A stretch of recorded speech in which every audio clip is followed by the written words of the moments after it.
Good evening. I would like to call to order the September 11th, 2023 Lake Washington School Board meeting. Let the record reflect that all school board members are present, as are our student representatives. The board values public participation and engagement in the meetings of the board. Board meetings will continue to be live streamed on the Lake Washington School District website, and the meetings are available for viewing following the conclusion of the board meeting. The public is always welcome to email any individual board member at boardmembers@lwsd.org. And I'd also like to add that our student reps also have emails that you can email them at. I will go ahead and read our land acknowledgement this evening. The Board of Directors of Lake Washington School District acknowledges that our district is on the indigenous land of the Coast Salish peoples, who have reserved treaty rights on this land, including the Duwamish and the Snoqualmie Indian tribe. We thank these caretakers of this land who have lived here since time immemorial. We commit to continue collaborating with our Native community to teach the indigenous history of this land and these local tribes to all children of the district. We also commit to provide the best possible education for all children of Native descent who attend our schools. I will now entertain a motion to approve the September 11th, 2023 agenda. So moved. Seconded. It has been moved by Director Bleasner and seconded by Director Guth as presented. All those in favor, please signify by voting aye. Aye. All opposed? Hearing none, motion carries. The first item on our agenda this evening is opening of schools report. Dr. Holman? Yes.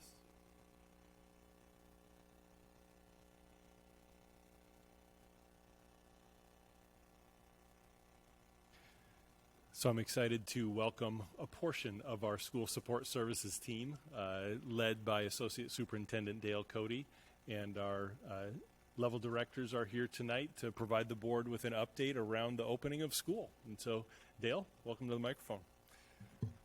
Great. Good evening. Let's see here.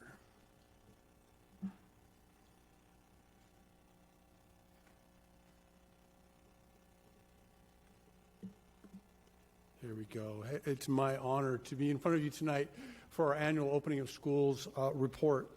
I want to start off talking about this year's district leadership team's theme, and that is, as you can see up there, all means all. It's important for us to focus and highlight the importance of the work we do each day so that students in the Lake Washington School District leave school every day feeling happy and proud.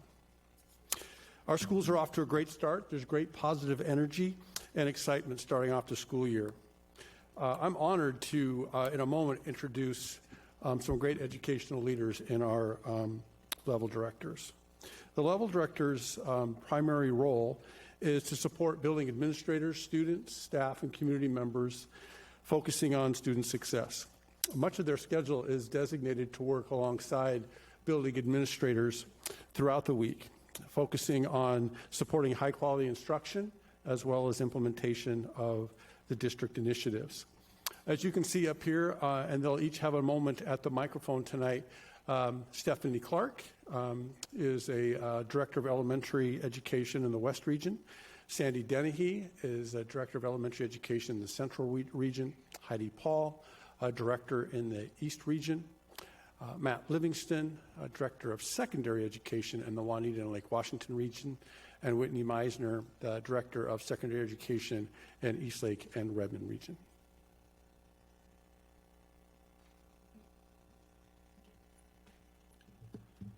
All right, good evening, good to see you. I'm Matt Livingston, Director of Secondary for Juanita and Lake Washington. And we've got some great pictures to share with you tonight of what school looked like first day and prior. As you know, many of our schools enjoyed a new start time, and for the middle schools, for the comprehensive middle schools, that was 7:50 in the morning, and for our comprehensive high schools, 8:30 a.m. And so that was one of the adjustments that our schools enjoyed on the first day of school. And even though Lake Washington High School started at 8:30 on the first day of school, the principal, Christine Bell, got to be interviewed by King 5 at 5 a.m. Plenty of time to be ready for the students that came 3.5 hours earlier. But it was a great interview asking her about the preparations that the school made to be ready for students and what the students could expect the first day of school. And I think that level of thought and preparation every school went through to make sure that our students were welcomed in a way that is what we want. And so primarily schools on the first day of school did both large connection activities and small connection activities. And so most schools did a big assembly school-wide so they could welcome students, introduce them to staff, have fun activities, and a lot of them were led by students. So in the top left there, that's Rose Hill Middle School. In the bottom right, that's Juanita High School.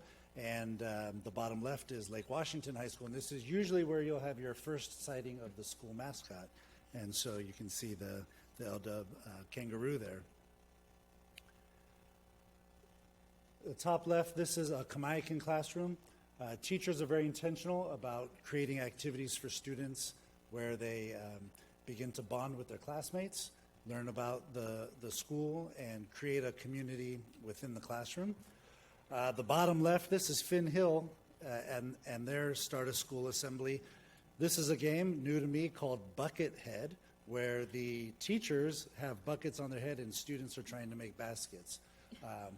This was how they kicked off the first day of school.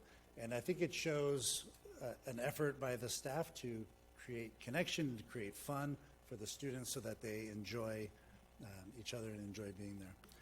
The top middle, that's Kamayakan's lunchroom. Each school has a group of student leaders, and whether they call it web leaders or link crew or pride ambassadors, the students take a role in welcoming the new students, whether they're 6th graders or 9th graders. And part of what the Kamayakan group did is teach them the lunch routines. In the top right, that's Rose Hill Middle School, where they're doing activities and icebreakers for students. The bottom middle is Rose Hill, and the bottom right is Kamayakan, where they're giving tours to the new 6th graders so they know where their classes are, know where the main parts of the school are. And the whole purpose of both the assemblies and the small group is to make sure that all students feel connected, they feel valued, they feel like they're a part of the new school community. We know that students feel maybe a little nervous on the first day. They don't always know where things are or how they work and if they're going to be seen. So we make every effort to make sure that that's their experience.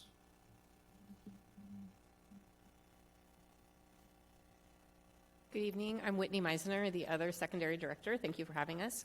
Similar things were happening at the schools I support. This in the center there, that's the principal and mascot for Evergreen Middle School. And they were outside with their 7th and 8th graders doing some similar activities. And right above him are 2 of our student leaders. The one on the left is a link crew leader from Tesla STEM, and the one on the right is a night crew leader from Inglewood Middle School. And at the top left, we have the administrative team at Timberline Middle School, and they managed, without planning, to dress in the same colors on the first day of school. So even though they're a new to each other team, they're already in sync. So, and as you can see, just looking around, a lot of what happens on the first days, first weeks of school has to do with ensuring students have clear expectations. Just working around the sources of strength is a poster at Inglewood, where they really encourage students to think about starting every situation, especially difficult situations, from a position of strength. The next picture, it's hard to read, but it's part of our, when we think about MTSS in secondary schools, a lot of it is embedded, and that is an example of our MTSS for behavior, and it starts with having clear expectations for students. And then you see working around some students in small groups. Those are 6th graders, and also getting some time with other students, with 8th grade web leaders. And then when you look to the right, you can see the yellow and orange part. That's Redmond Middle School's construction. And Redmond Middle School also got to have an unplanned fire drill on the first day of school with a complete fire response. And we are very thankful for our first responders. They support our schools really, really well. The other thing that I wanted to highlight is the work that we're doing to align our professional learning, and connected to what Dale said when he first started about having kids going home happy and proud. We want to think about every single thing we do with our students' experience in mind. And have you already seen the instructional playbook? You've got copies? Brought them just in case. I wanted to give a shout out to Emily Young and her crew for that work. She involved They involved stakeholders from all parts of our organization in creating this document. And what we're trying to do to support that is to think about how does this playbook connect with professional growth and evaluation, and keeping the evaluation part small and the professional growth large, really thinking about increasing our high-quality instructional practices to strengthen the student experiences in the classroom. That also connects with our PLC initiatives. It's a new aspect of our LWA collective bargaining agreement, and it also connects to the work that we are doing with our principals around the through line for instructional leadership with the University of Washington. And briefly, the through line has to do with taking things from the student perspective first, and how does that influence what happens from the teacher's level? How does that influence what happens at the principal level? And how do we, as principal supervisors, support the work all the way through? So thank you for giving us a few minutes to celebrate our first days.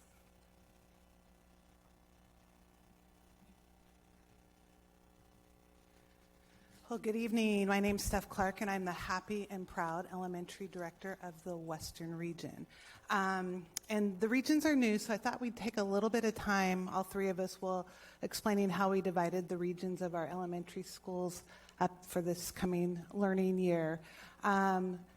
Region West includes 3 elementary schools that feed into Kamiakin Middle School, so Muir, Frost, and the Fighting Cobras from Helen Keller Elementary. Region West also includes all the schools that feed into Finn Hill, A.G. Bell, Sandburg, Juanita Elementary, and Thoreau. And then also it's included all the schools that feed into Kirkland Middle School, so Lakeview, Twain, and Peter Kirk. So those are the Region West elementary schools that I get the privilege to supervise and support this year. All of them have had excellent starts, and they're welcoming lots of new students, families, and staff. The 7 elementary schools that are feeding into Juanita High School are all in their first year of the inclusion and welcoming new students from the learning centers.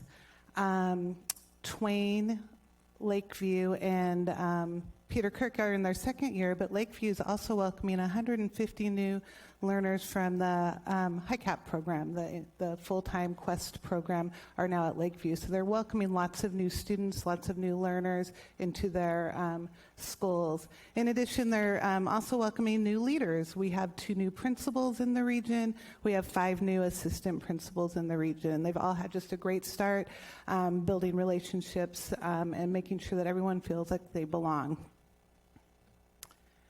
As Dale Cody said, we started our theme out as all means all. And I can't tell you the amount of hours of work in August it takes to set up schools to start smoothly these last couple of weeks. And we did official kickoff with our DLT week.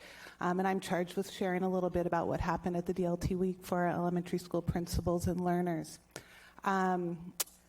Redmond High School hosted the DLT week, and all of our leaders from central office and principals were there. We were kicked off by a keynote speaker, Dr. Holman and Aaron Jones, and they really focused on having all the leaders commit to taking care of ourselves, spirit, mind, and body, self-care, and really focusing on that commitment to make sure that we're working on belonging, not just fitting in. We don't want our kids to fit in or our staff to fit in, but we want them to have some authentic belonging in their cultures. So it was very well received by building principals. We also had several sessions that were led by administrators, building and resource center administrators, that principals got to select and choose their learning. And some popular ones that the elementary school principals participated were in Shelley Moore's 5 Ps that Monica Garcia led, or how to grade for inclusive practices for grading for our new learners that are in our elementary schools. What are the best practices in grading? And we also did some really high quality PD on small group instruction for literacy. And as Dale and Whitney stated, we're really working on that happy and proud theme throughout, and the University of Washington partnered with Dale Cody and the level directors in launching our efforts to have embedded professional development that's really focused on a small group of students that are furthest away from justice, so that every child goes home happy and proud. I think I hit everything. Oh, last thing. I did want to share this last little picture up there is the Juanita Jags, the Jaguars, their mascots. All last year, the equity team took their mascots and really created an inclusive product at the end. So they unveiled these new mascots when they were welcoming their new learning community. I'm just really proud of the work and the thoughtfulness, and students participated in that work as well. Thank you for having us, and we'll let the rest of the elementary directors tell you a little bit more about the week.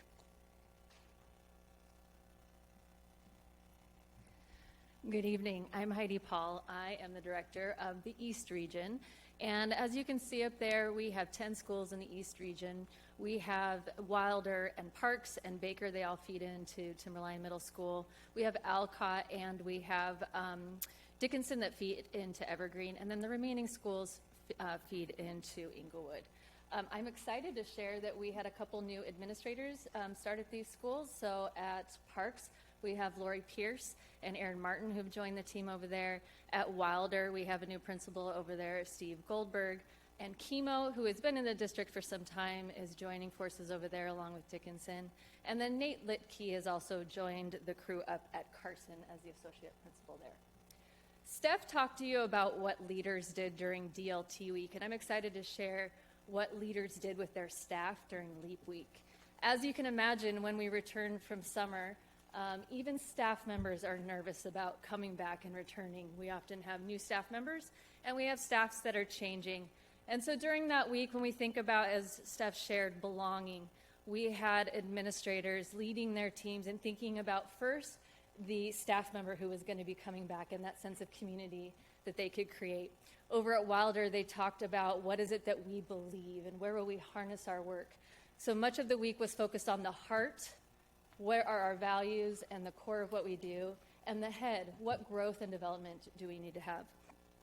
When I think about Baker, Kim Belanco led her team in a series of Ted Lasso themes. And you think about what that might look like, and yes, they acted it out. I saw staff members laughing and connecting, shaking off the nerves, and having an opportunity to come together as a staff. I also noticed as I was attending different sessions, leaders were working with their staff members and challenging them to grow in different professional ways. So when we think about our strategic plan, how MTSS practices would be showing up, equity and inclusion, they were challenging themselves to grow and think bigger. How are we going to support the learning of our students in the classroom, especially when we think about the inclusion model that's starting. During that time, we also saw leaders present with their MTSS coaches. And if you know Rebecca Westra over at Dickinson, she spent a wonderful amount of time talking about the need for a coach. And sometimes we think that would correlate as a negative, that someone would need a coach. But instead she talked about, this is wonderful, I have to share, Denzel Washington, who is an accomplished actor. I think he's almost in his 70s. Sorry, Denzel, if you're younger than that. And she talked about that this man has won every possible award there is. And yet, to this day, he still uses a coach. And so the staff reframed, what does it mean to have a coach? So that way we can come alongside and do better for our kids. So that was exciting work. As the staff members prepared for the rest of the week, they thought about students before they even arrived. How are we going to help students to feel a sense of belonging in their community? Staff members looked at how do we help them see themselves represented and connected before they even start their first day of school. So many of our leaders had opportunities, meet and greets, orientations, opportunities for families to come and for students to begin to develop connections, whether with their peers or with their principal, and they also were able to create a sense of predictability about what the school year would be like. So lots of celebrations. The entire week ended for the East Region in particular. All but one school met and had a celebration barbecue where administrators served the staff the barbecue foods. And I think the teachers enjoyed that more than the administrators did. Now that I had a chance to talk about LEAP Week, Sandy's going to talk to you a little bit about the first week of school. Hello, good evening.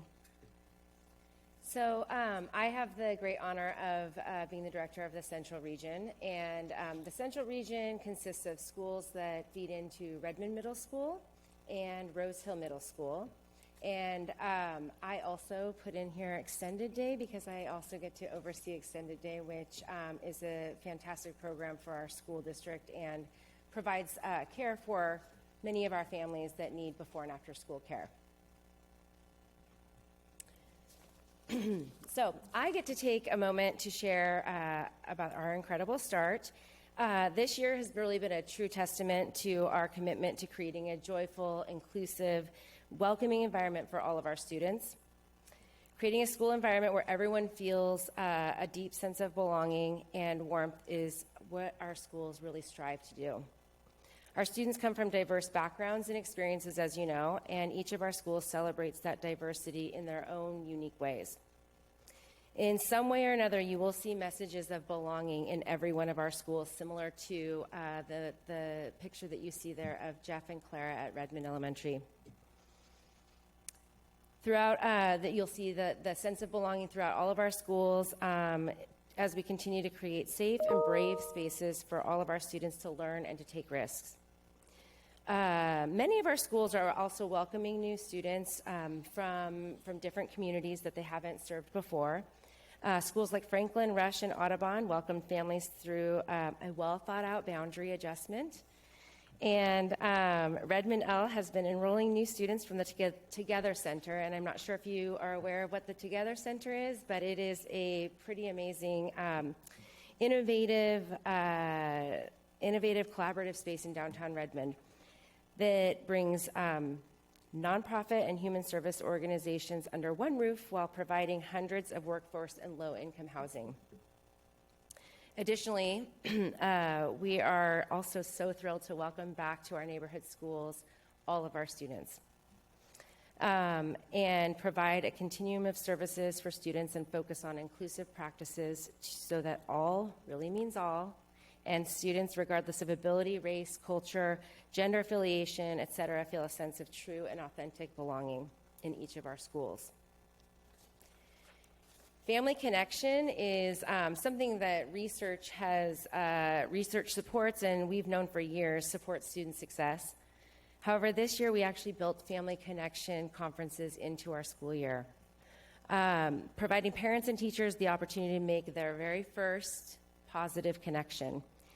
These conferences replaced the October conferences and really focused on hearing the hopes and dreams parents have for their students, as well as students having for themselves. And they focused on getting to know the students' interests, strengths, passions, challenges, and while also providing an opportunity to let parents talk about their own anxieties about school, what they're coming to this space with, and allow teachers the opportunity to build a bridge between school and home, ensuring that our students have a strong support system inside and outside the schoolhouse. It was incredibly powerful from the parents. I'm a parent myself in our school district. From the parents' perspective, from the teachers' perspective, they really enjoyed being able to have that opportunity to connect before school gets started so that they can better serve our students right off the bat. We also took advantage of the Family Connection Conference afternoons to pull all of our specialists together and down here in the boardroom, and that's so our library, music, PE teachers, to learn from one of our special ed program specialists, Jeremy Erickson, on inclusive practices specific to their unique content areas. Because as many of our classroom teachers have had a lot of training, sometimes it looks different in PE, music, and library. So that was a great opportunity. And today was day 2 of Staggered Start for kindergarten, which is a practice we did for many, many years, and we were excited to reintroduce, where half of our kindergartners attended school on Friday, and the other half today. And tomorrow will be all 1,882. Is that right, Barbara? Kindergartners attend on the very same day. The purpose of this Staggered Start is to help our youngest learners acclimate to school, learn routines, allow teachers to provide more support on the first day of school, And Staggered Start has really actually allowed our students to build deeper connections with their teachers and with students, and we look forward to welcoming them all tomorrow. It's going to be a big day.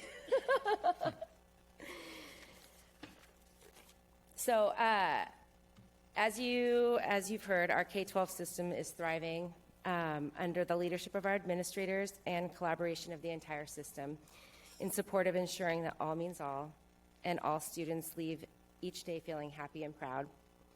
We really appreciate the time to be able to highlight really everything from August on as we begin the school year, and we're excited for a fantastic school year. Thank you for your support.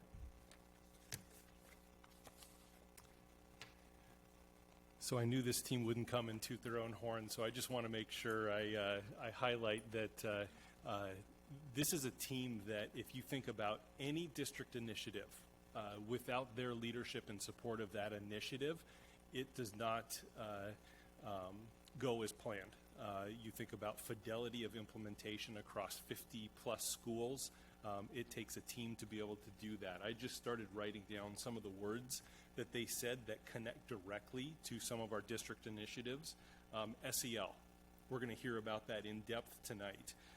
This team, in every slide you heard about social emotional well-being and learning.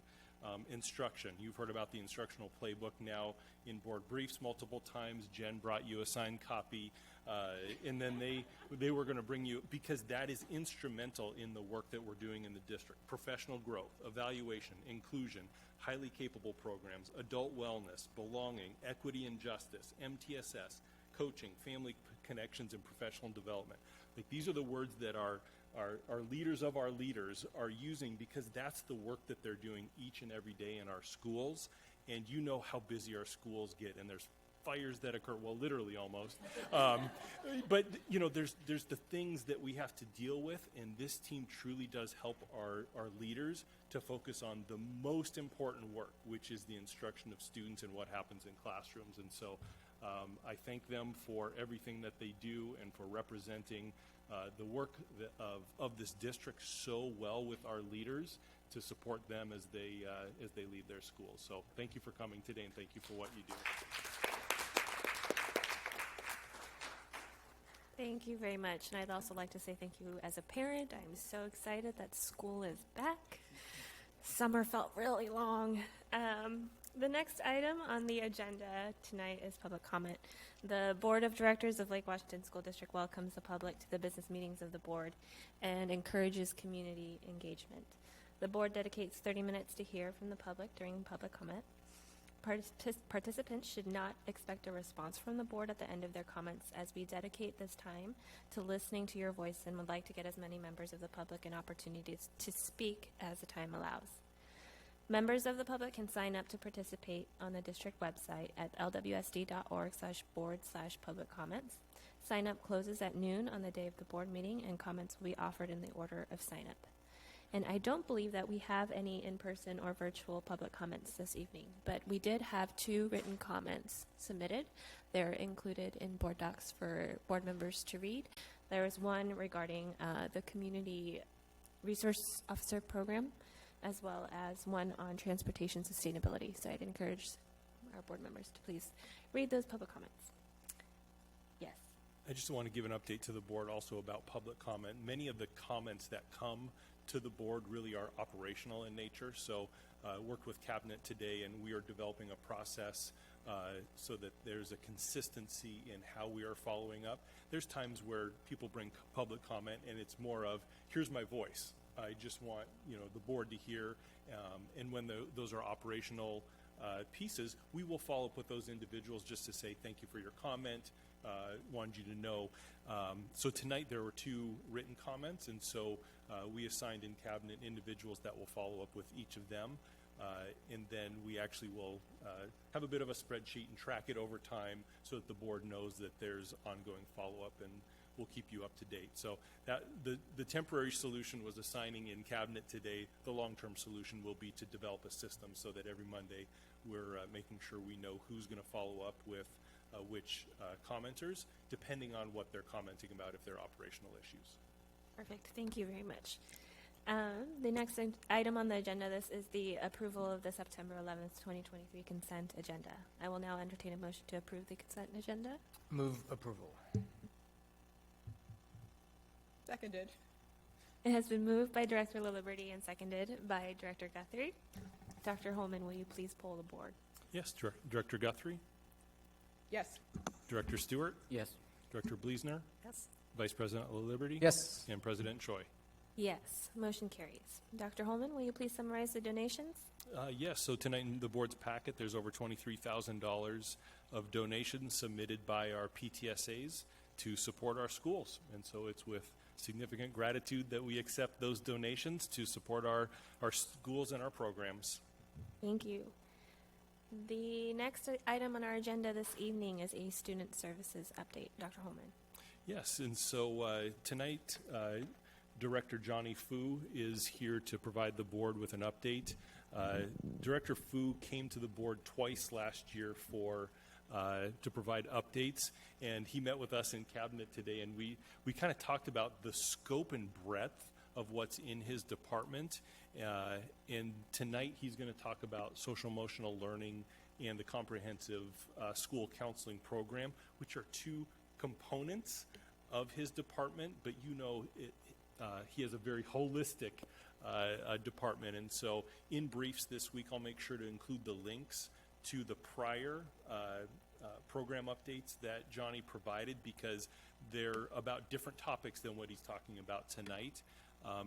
Tonight, his presentation is intentional because we're also monitoring Results 3. And so much of what Johnny is sharing is also supportive of Results 3. And so there may be questions about Johnny's presentation specifically, but some of those questions actually may be better nested within the conversation around Results 3. And so if there's questions, Johnny's happy to answer them, but I know there's some corollaries between both the program update that he has and Results 3. So with that, I will hand it off to you. Thank you, Dr. Holman, for inviting, as well as the board. I appreciate the third opportunity to practice some public social emotional learning myself as I get in front of the public and manage my own public anxiety about speaking and leading into my inner coach so that I can get through the next 15 minutes in a way that sheds the light on the work that we're doing in the organization and what we're trying to accomplish with our young folks in the ever-changing world that we are navigating. So I appreciate your time this evening. Some objectives that I just want to share is, here what Dr. Holman says, to really give you an overview of some of our social emotional development work, specifically our SEL work and our comprehensive school counseling work. Here's a quick agenda. I want to link some board policy, specifically R3, and some OE measures, as well as what is our SEL and R3 trajectory. What are some key developments and outcomes that we have done to date? Social emotional learning has been an evolving implementation and work for our organization that predates me. And so I want to share what the work has been and how we're building upon those building blocks, as well as the comprehensive school counseling program. We have been driven by legislation. We've done some really intentional work with stakeholders to be able to bring light and shed light on the impact of our school counselors. And so some key developments from that work and outcomes to come. I quickly want to just introduce our department. Our department does a lot, and honestly, I can't be up here without the team that we have in student services. Lise Christensen is our counselor on special assignment that's taken on this role this year. Really glad to have Lise on the team. Charlotte Plaus is a teacher on special assignment who leads a lot of our social emotional work. She's also a CASEL fellow from last year that has really shaped and led some of the work in our organization. Morgan Lepp and then Caitlin Bank are also teachers on special assignment who have an active role and leadership in some of our ongoing trainings with our schools. So when you go out to buildings and the connection around PBIS or school-wide expectation, our department has been doing training over the last 5 years to say, what does that look like in your building that is holistic? And how do we establish expectations for our students and our staff to show up to have a positive climate and culture? I want to quickly just do a quick overview of R3 that Deputy Superintendent Matt Gillingham will go over. Something I just want to point to is future ready. When we talk about future ready, we're thinking about what lies ahead for our young folks after graduation. And when I look at you both over there, I think about the evolving world that's going to be ahead of you and thinking about how to respond to that. And when we think about the ever-evolving world, we don't want our students to go into the world being dandelions where they get blown by the wind in multiple different directions.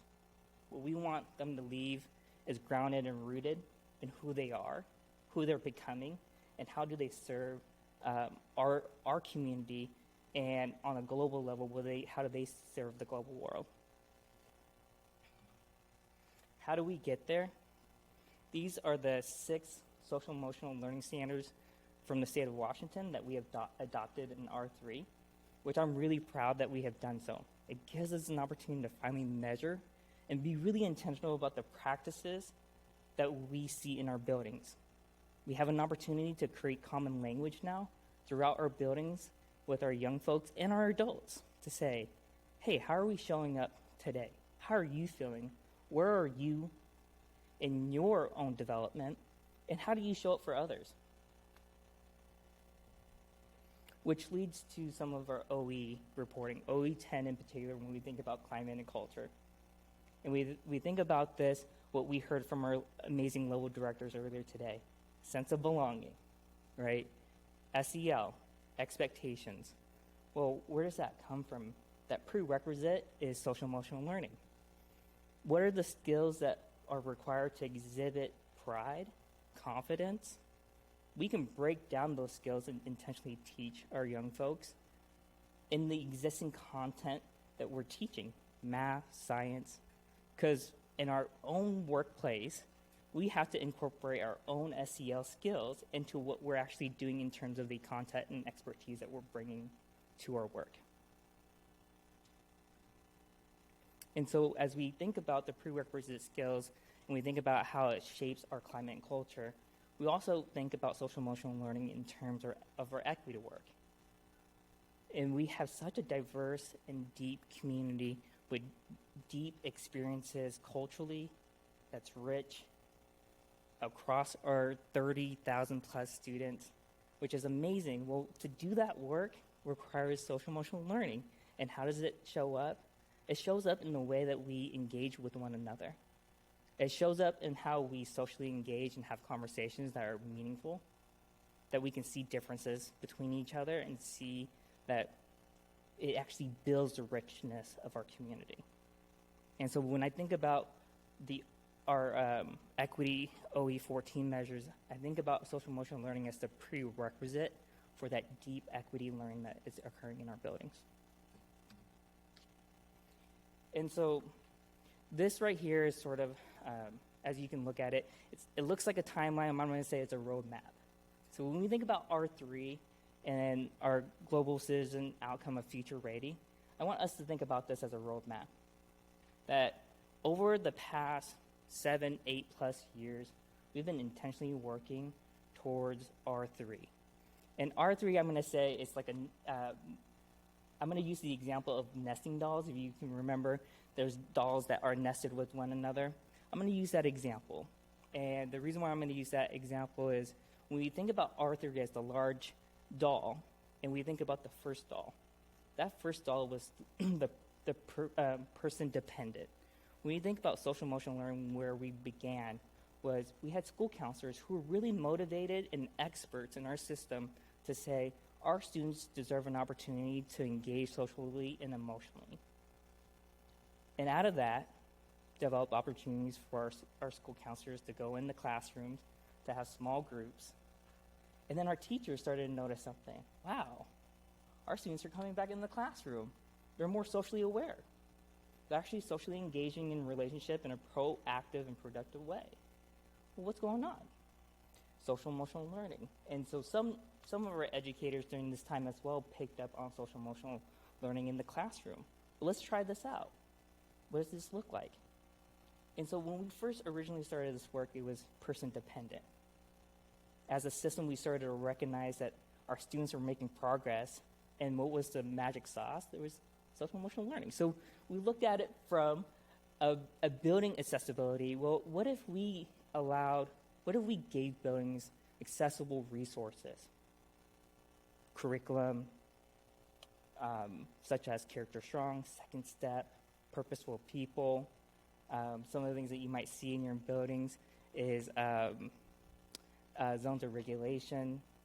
These are curriculum that creates accessibility for students and adults to have common language. And then from there, as we think about it, is okay, we have building accessibility. We have teachers and counselors and adults that are motivated to teach students. What else needs to happen? Well, that's where policy development comes in place. R3, the next nesting doll. Because when we create tension and focus on the necessary skills, it creates the opportunity for us to continue building students' social emotional well-being, as well as their skills to be able to navigate this complex system. And it happened during COVID. And so one of the, I guess, positive things from COVID was the opportunity to see the value in which social emotional learning is necessary and needed as we navigate the new world post-COVID. Last year, we had the great honor of hosting 7 hours of district-wide LEAP training. And in this training, we could have gone multiple ways, but we decided that integration, helping our educators see that within the context of your teaching, social emotional learning is happening. That when you're teaching math, self-regulation, self-awareness is critical. Social awareness is critical when you see a peer that's struggling. How do you ask a question in which you can support your peer? Science. How can you develop self-efficacy when something is challenging? How do you build confidence? We had an opportunity that I'll share a little bit more around what that looked like this year, something that I'm very proud of our department and proud of our organization and the educators in which they engaged in this past year. And then finally, an aspiration of ours is as we sort of nest all these dolls together, the next key components are community and partnership integration, meaning that our communities and partners who come together speak the same language, and not only does this exist in our buildings in our district, but this exists in Lake Washington community as a whole. All these nesting dolls lead to R3, making it operationalized and achievable. So with that, I want to share a little bit about some key outcomes from this previous school year. So I said we had 7 hours with our educators. We had 4 sessions that 25 plus 100 staff members participated. 2 were whole district, 2 were professional learning communities that we developed micro-learnings. And I just want to share something with you around these learnings, opportunities with educators. We brought educators together to learn about the Washington State standards, benchmarks, and indicators. But how does that show up for them in their teaching? And how do they practice their own adult social emotional skills? We require our own adult social emotional skills when we get in front of students, when we're engaging with students, being cognizant. How does that show up in our teaching? The other thing that I'm really proud about was the cross-department collaboration and the student collaboration. We had students come on at the end of the year, and they got to share their experience. And wow, was that powerful opportunities for our educators. And what our educators say, what that meant to hear students experiencing SEL in our system, and to hear how teachers and educators are impacting that. The 2 professional learning communities that we developed was cross-departmental, where we did micro-learnings. And those micro-learnings were from math, science, equity, gender identity, having how to have conversations with students. It was the gamut of topics. And these were 15 minutes micro-learnings that embedded social emotional learning standards and benchmarks and indicators in them, where we had other educators show and demonstrate how to pinpoint and look at the work that teachers are doing on a daily basis as social emotional learning. And it was amazing to see 1,000 plus Teams posts during those days and the learning that happened. And I love the big bargaining and stealing that was occurring across our system. It was amazing to see that. The other piece is building our district capacity. Like I shared, we had a CASEL fellow this year. So CASEL is a nationally renowned organization around SEL. They have their fingerprints in everything SEL in the nation, even in our Washington State standards and benchmarks. They were highly involved in that. Our Charlotte Plouse, our teacher on special assignment, was one of the fellows of many, many, many thousands of applicants that got chosen, and there was only about 100. So I just want to say that even on a national level, our work is being recognized and seen as valuable to bring to that national level, in addition to being able to access national resources and networking. A part of that outcome was helping us realign and think about how does it fit within R3, what is our SEL vision. Through this work, we had the great opportunity to actually present in front of some national legislator. Deputy Superintendent Matt Gillingham, as well as Charlotte Plouse, was able to present in front of some legislators in the spring. And that was really fun to watch, and honored to hear that our work was something that legislators want to see and how they could mimic in their own state. This school year, we're going to continue the work. We're going to continue the building on the foundations. And this year is really how do we operationalize SEL in conjunction with a strategic plan. And a part of how we're going to do that is the formation of the SEL Coalition.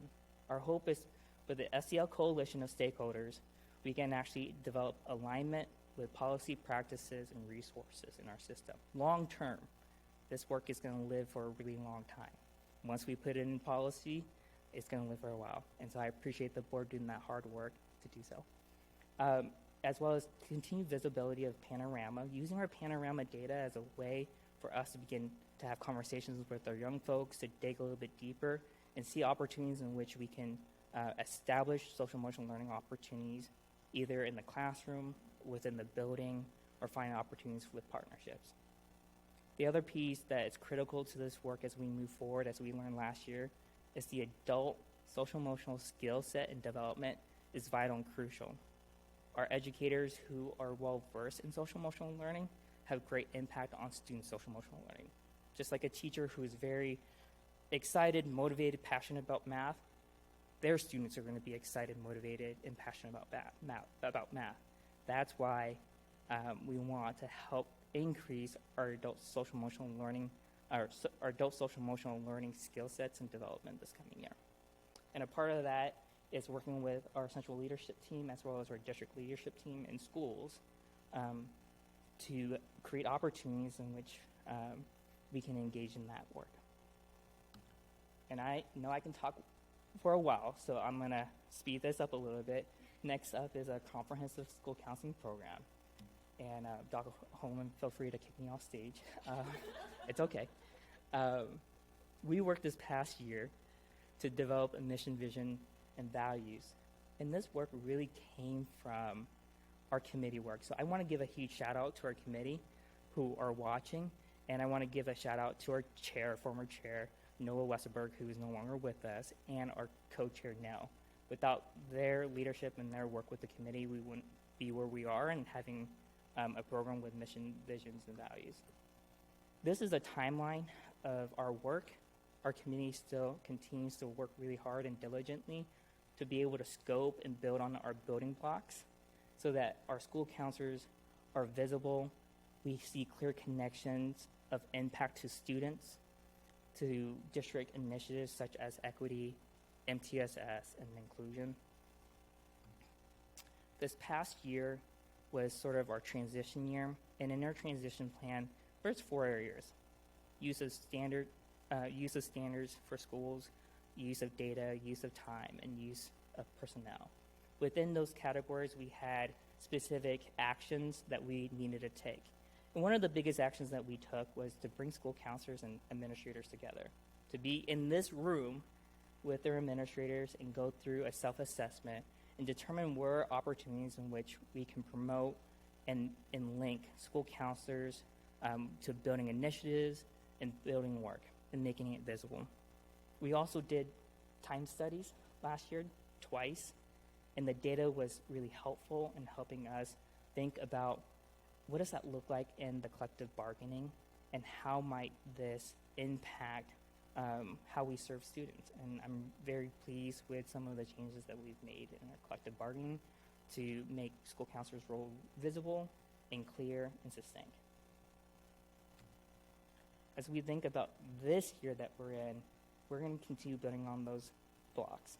We're going to continue time study. One of the key pieces that we're going to be leaning on is the school counselor and building administrator relationship. What does a productive, collaborative relationship look like between school building administrators and school counselors? What does that look like so that we can be effective in our outcomes and get to equitable outcomes that many of us want to see? And so I'm excited about that work this coming year as we continue to build upon the blocks. And with that, I'm sure I'm over time, so I just want to thank you all, and I will see you shortly when Matt finishes.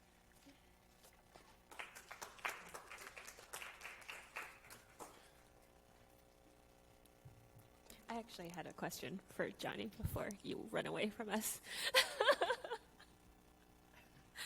You talked about strengthening the school counselor and building administration relationship, and I was wondering to what degree do our schools help foster counselor relationships with other community organizations that I know we rely on for like counseling and mental health supports?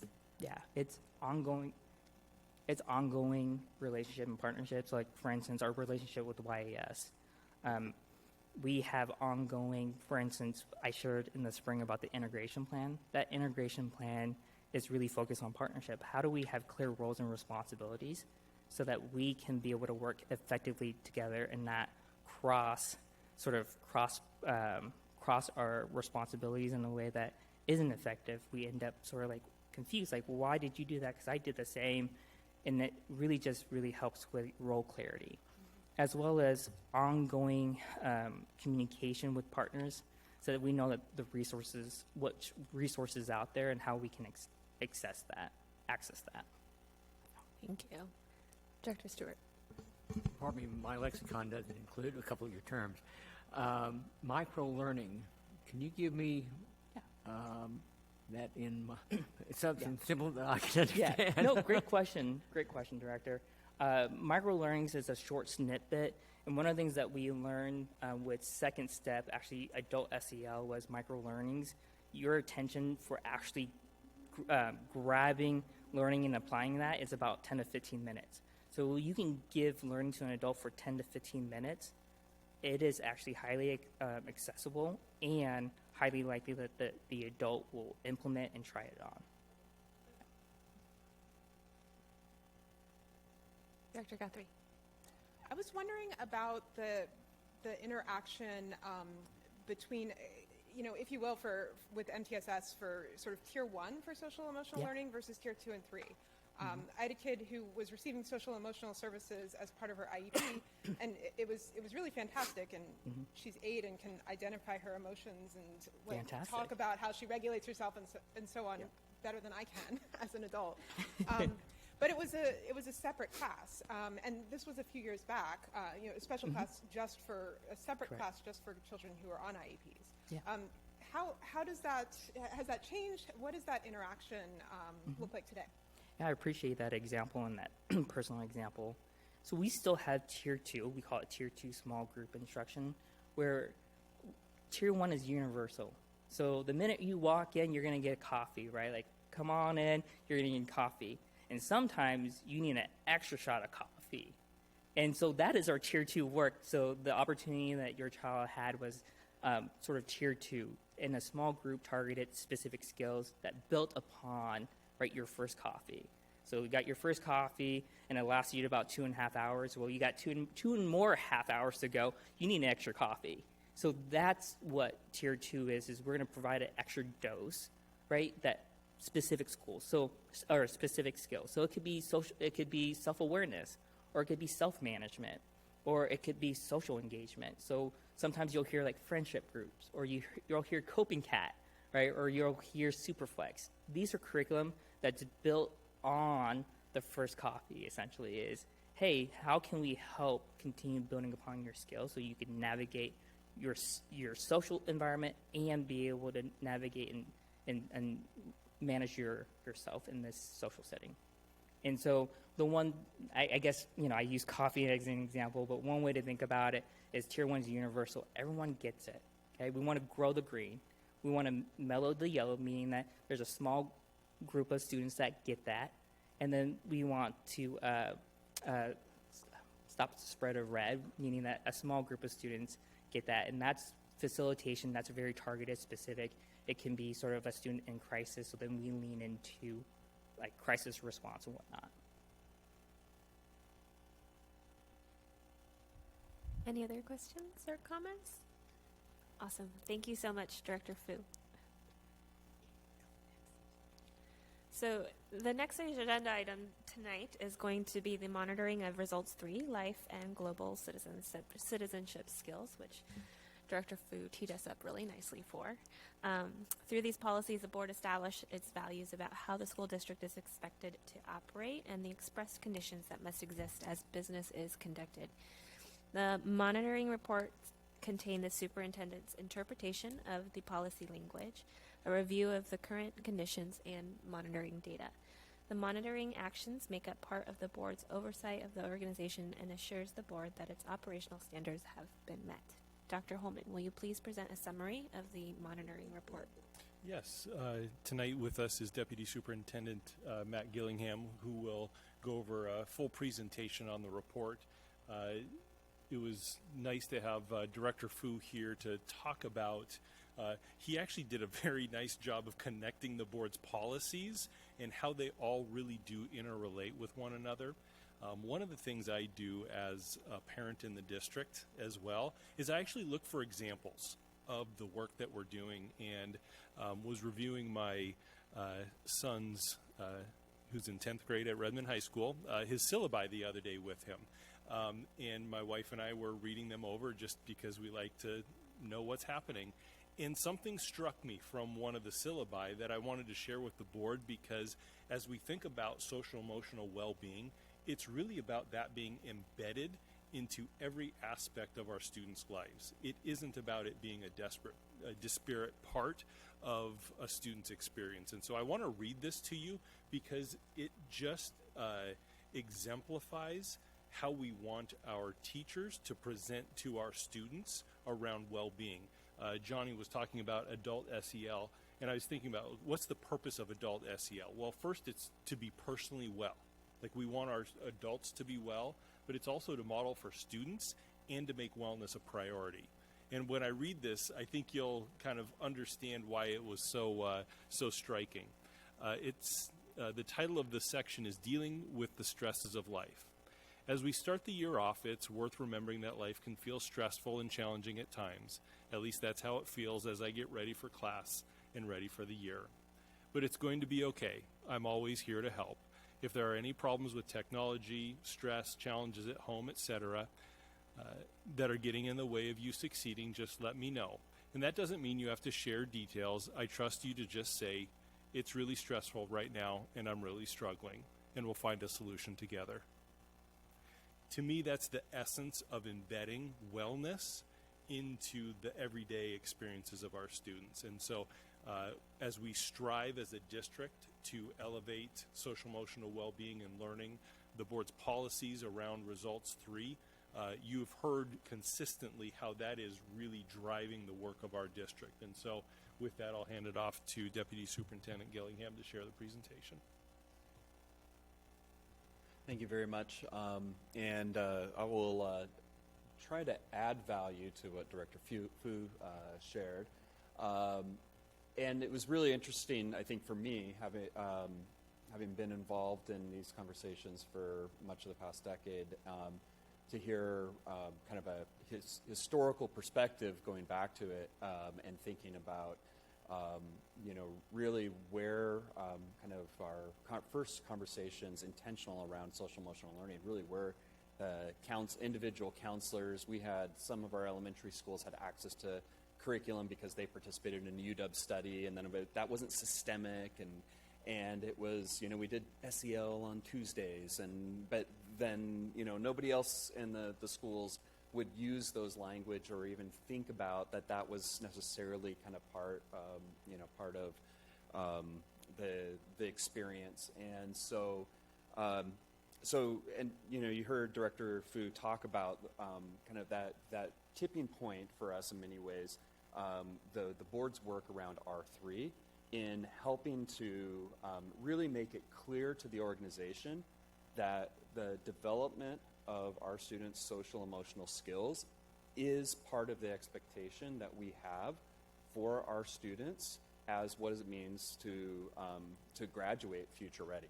And that has really allowed us to be able to go back out and say, this is what we're doing, and drive and move from that, those kind of episodic, or we've got, kind of strong advocates here, or something going on in this building, to say this is really systemic and needs to be integrated, and hopefully continues to show up more and more in stories like that. So, the board approved. I went back to say, when did we really do this? Because it feels like sometimes these conversations we've been having for a long time. June 27, 2022. And so this is the second time that we're monitoring this policy. And I'll say I'm really excited about the results. I think they're very promising. And we're 2 years into monitoring, so I don't want to get overly excited about the direction we're going. But it's really nice to bring what I think is a monitoring report that's largely positive and promising for the direction that we're going as a school district, and really represents both the work of our student services department. We had our level directors here earlier who helping lead and drive these conversations. Our principals taking up and saying and thinking about not only how does kind of the instruction take place in our schools, but also the environment, because social emotional learning is contextual. So how does our environment support that, so that we're not telling kids here's what you do, but then never giving them opportunities to practice, or saying that that's an environment in which that's actually okay. So things like what Dr. Holman just shared, where it's okay to be vulnerable, and we can help you think about how do you navigate those emotions and those experiences. That sends a signal that allows students then to actually engage intentionally in that practice. So as Director Fu, I won't belabor this too much, but the board changed its policy R3 to really have this schema that was built on the Washington State Social Emotional Learning Standards, and to provide clarity to the organization around the values, and the 6 policy areas align directly with the state social emotional learning standards. And the superintendent has interpreted that, and I'm looking at that, and I can't really, I'm sorry, that is really small. But we went through a process when developing this for the superintendent to interpret, and we looked at a lot of the descriptions in the Washington State social emotional learning standards to interpret the policy. When we got to saying, well, how do we want to measure this? Because historically, we had measured this with a lot of found data that was things like discipline rates, which were problematic in some ways, because we were measuring the absence. So we were saying that you're a responsible citizen if you don't get in trouble. And by the absence of that, then we know our kids are doing great. But we also know that those moments and those decision points are often reflective both of the environment and some of the adult decisions, as well as the students. So we worked with Panorama, which is a perception survey. Is nationally, they work across the nation and have been leaders in helping schools better understand the student experience. And we took our standards to them and said, well, if these are our standards, what survey instrument's going to help best reflect that? And so we had identified a measure for each of these areas. Some of them are very contextual. So if we look at 3.5 social management, our ability and our perception of our social management skills is highly contextual. So you heard Director Fu talk about, maybe having a little, public speaking and coming up, and that's a context where may feel less confident. This is one where I've had, lots of opportunities to come in front of the board, and so feeling more confident. But if I went in a different context, I might feel completely different, different ways. So in that case, we selected a context around cultural awareness and action that has some crossover with the board's OE14 policy.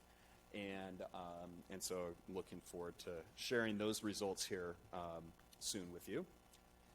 Then we also had to go through and set targets and say, well, how do we know that, what are our expectations? And so we sent really three parameters. So one is that 90% of our student responses will either be neutral or positive. The Panorama survey has students have 5 response options. 2 are positive, 1 is neutral, which is basically is like, I can do this, sometimes, yeah. And then 2 that would be considered negative. So set a target, and if we think about in the context like a MTSS, multi-tiered systems of support, we want to have about, we want 80-90% of our students to be able to indicate that they're doing well. And so we felt that was appropriate across the board. But we didn't want to, within that, you have a variety of responses, and we want our students to respond favorably. And so because Panorama works nationally, we can actually look at how do our students respond favorably compared against the nation. And we set a goal that we want to be in the 90th percentile for every category, and that's just for favorable responses. And then we know that our students' experiences and perceptions of their skills may vary based on their grade bands. This year we split middle school and high school out because we'd previously reported them together. We also know that we have focus groups, and so we disaggregate this data, as you'll see, by race, ethnicity, by if students are language learners. Why did I spit that out? I just talked about how confident I was about public speaking, and then if students low SES, so if they qualify for free and reduced lunch, or the families do, or if they're receiving special education services. And so we're looking and saying, hey, we also want to ensure that where we see gaps in student experiences, that we're closing those gaps. And so there's an equity component to this as well.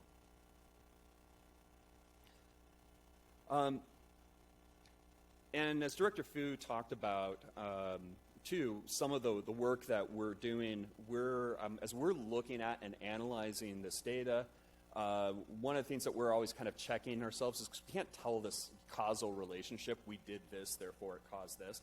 But we're looking to say, does this kind of meet our theories of action? So we're saying these are things that we're doing and mapped out. Where would we reasonably see that these efforts, and this is very broad what you're looking at here, but where we could say, we know what some of our inputs are in the system, and therefore we would expect to have certain outcomes. We would expect that if we're intentionally providing professional learning for our educators about how they integrate social emotional learning in their particular context, and if we know that that's been really focused on, like historically, a lot of our focus has been on self-awareness and self-management. I think you'll see in the data that it's reflected, that that's consistent, that we're really strong broadly around self-awareness and self-management. There's some reasons for that developmentally, but there's also that also fits where we think about, like, where have we emphasized a lot of our efforts. So our comprehensive school counseling program, that's actually kind of in many ways the precursor to what this all was about. We started with Panorama because as we were working with our counselors, we were trying to figure out, how do you make intentional decisions about where you're spending your time? What student groups are you intervening with? What should be the focus of the school? What lessons as we invested in curricular resources, which lessons are you even going to use because you don't have the capacity to do it all? And so we partnered with Panorama to say, well, we need to understand what our students' experiences are, have them tell us. And so our work with our counselors has been a big part of our story with social emotional learning. We have intentionally invested in social emotional learning resources and professional learning, as Director Fu talked about. We talk about the importance of the environment. So we've worked with our schools around positive behavior interventions and supports. You saw, I think, Director Paul, who was here earlier, talked about some of the school-wide expectations in an environment in which expectations are clear to all students, they're taught, and that you saw how the intentional effort on making schools welcoming, that all fits in that. Director Fu and his team have been doing work more recently around helping support restorative practices, such as restorative circles or listening circles. It's really exciting to go out and see those happening as a normal course of practice. Last week, first week of school, I was already seeing those in our elementary schools as our schools work to build community. And that's an opportunity for students to practice social emotional skills. So we've also, over the past couple of years, been investing, sponsoring, and partnering with different affinity spaces for students, and those also map to some of our social emotional learning skills. So highlights. We saw improvements when we look at the positive, neutral, and favorable responses. We saw improvements across the board for all indicators, 3.1 through 3.6, all grade levels, so elementary, middle, and high school, and nearly all of our subgroups. There were a few subgroups where we didn't see that. Those were ones that had smaller N sizes, where we know a couple of students can dramatically change that. Those will be groups that we'll need to watch as we start to develop trend data, because the year-to-year kind of variability, we'll start to see if they are kind of moving the same direction that the rest of the organization seems to be moving, or if there's something else there. So, but really broadly, for that indicator of neutral and positive, we saw some nice growth there. Typically, what we've seen with Panorama is 1% to 2% is kind of a normal variation, but it's when we see, and in this case, we see areas of 5 percentage points or 7 percentage points or 12 percentage points in some cases. That's real movement. Even if it's a year to year, that's real movement, and so that's promising. I'm going to just use that word promising because it's not a trend yet. But I also don't want to slight that represents some real movement. And last year we had a very intentional focus on social emotional learning, as Director Fu talked about. So there was clear inputs into the system last year. So it's not surprising that we're seeing some of those results. Even perhaps more exciting is when we look at the percentile change. We actually saw movement and percentiles for every single indicator for every single grade. And what that means is that our progress essentially is outpacing the national progress. So one of the things we were kind of looking at and toying with was this just a natural kind of rebound as we get a little bit further away from the most intense period of the pandemic?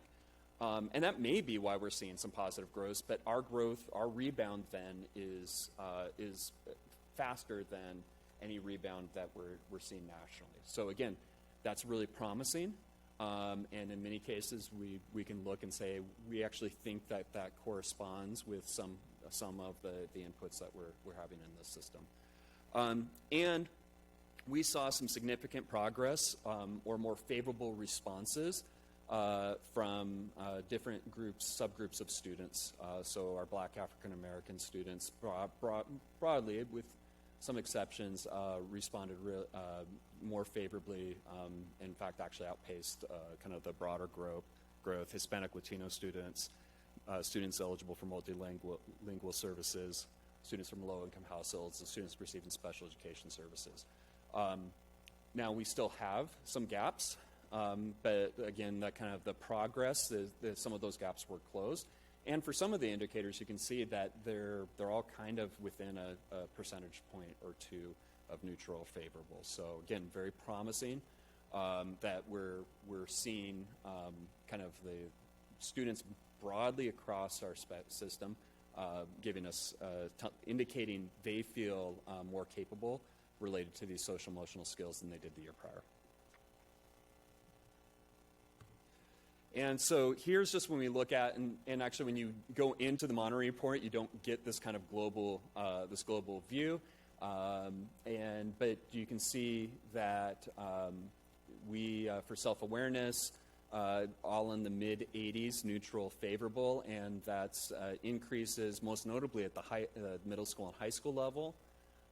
Self-management was very high. That's all in the mid-90s.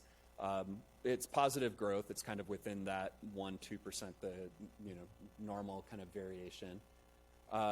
Self-efficacy, elementary, it's in the 90s. It's in the mid to low 80s, and that represents some really significant growth there. The high school, a +7. I want to talk more about self-efficacy because that's a curious area and one that we'll need to dig into a little bit more. Social awareness is high across the board, 90%. Social management, and that's the one that's put in the context of cultural awareness and action. And as you can see, while we're in the high 70s and low 80s, for students, it's growth of 5% there. So that's actually pretty exciting. We also in OE14 monitor the kind of correlation to that. So here we're asking students about your perception of your own skills, but we also ask students around what's essentially the opportunity to practice. So to what degree do adults foster these types of conversations? And that gets monitored in OE14. And so when we go to monitor that, you'll get to see kind of the correlation of, and I believe it will show that our students are having greater opportunities to practice, and therefore that they're feeling more capable about their skill sets there. And social engagement is in the mid-80s and had a +3 growth there. Then we look at percentiles. So our elementary students in all areas are in the 90th percentiles, and nationally. They were in the 80th percentile last year for all categories. So, in our favorable responses improved for all of our elementary schools. For the middle school and high school, and then when we do percentile, Panorama we don't get to compare middle school to middle school or high school to high school. It's secondary to secondary. So that's why middle school and high school are exactly the same in this context. So I'm just going to talk about secondary and give you kind of the comparison. So last year, for self-awareness, our students' favorable responses placed us in the 70th percentile nationally. And this year that improved. And I think really quickly, a good way to, I'm going to previously go back just one.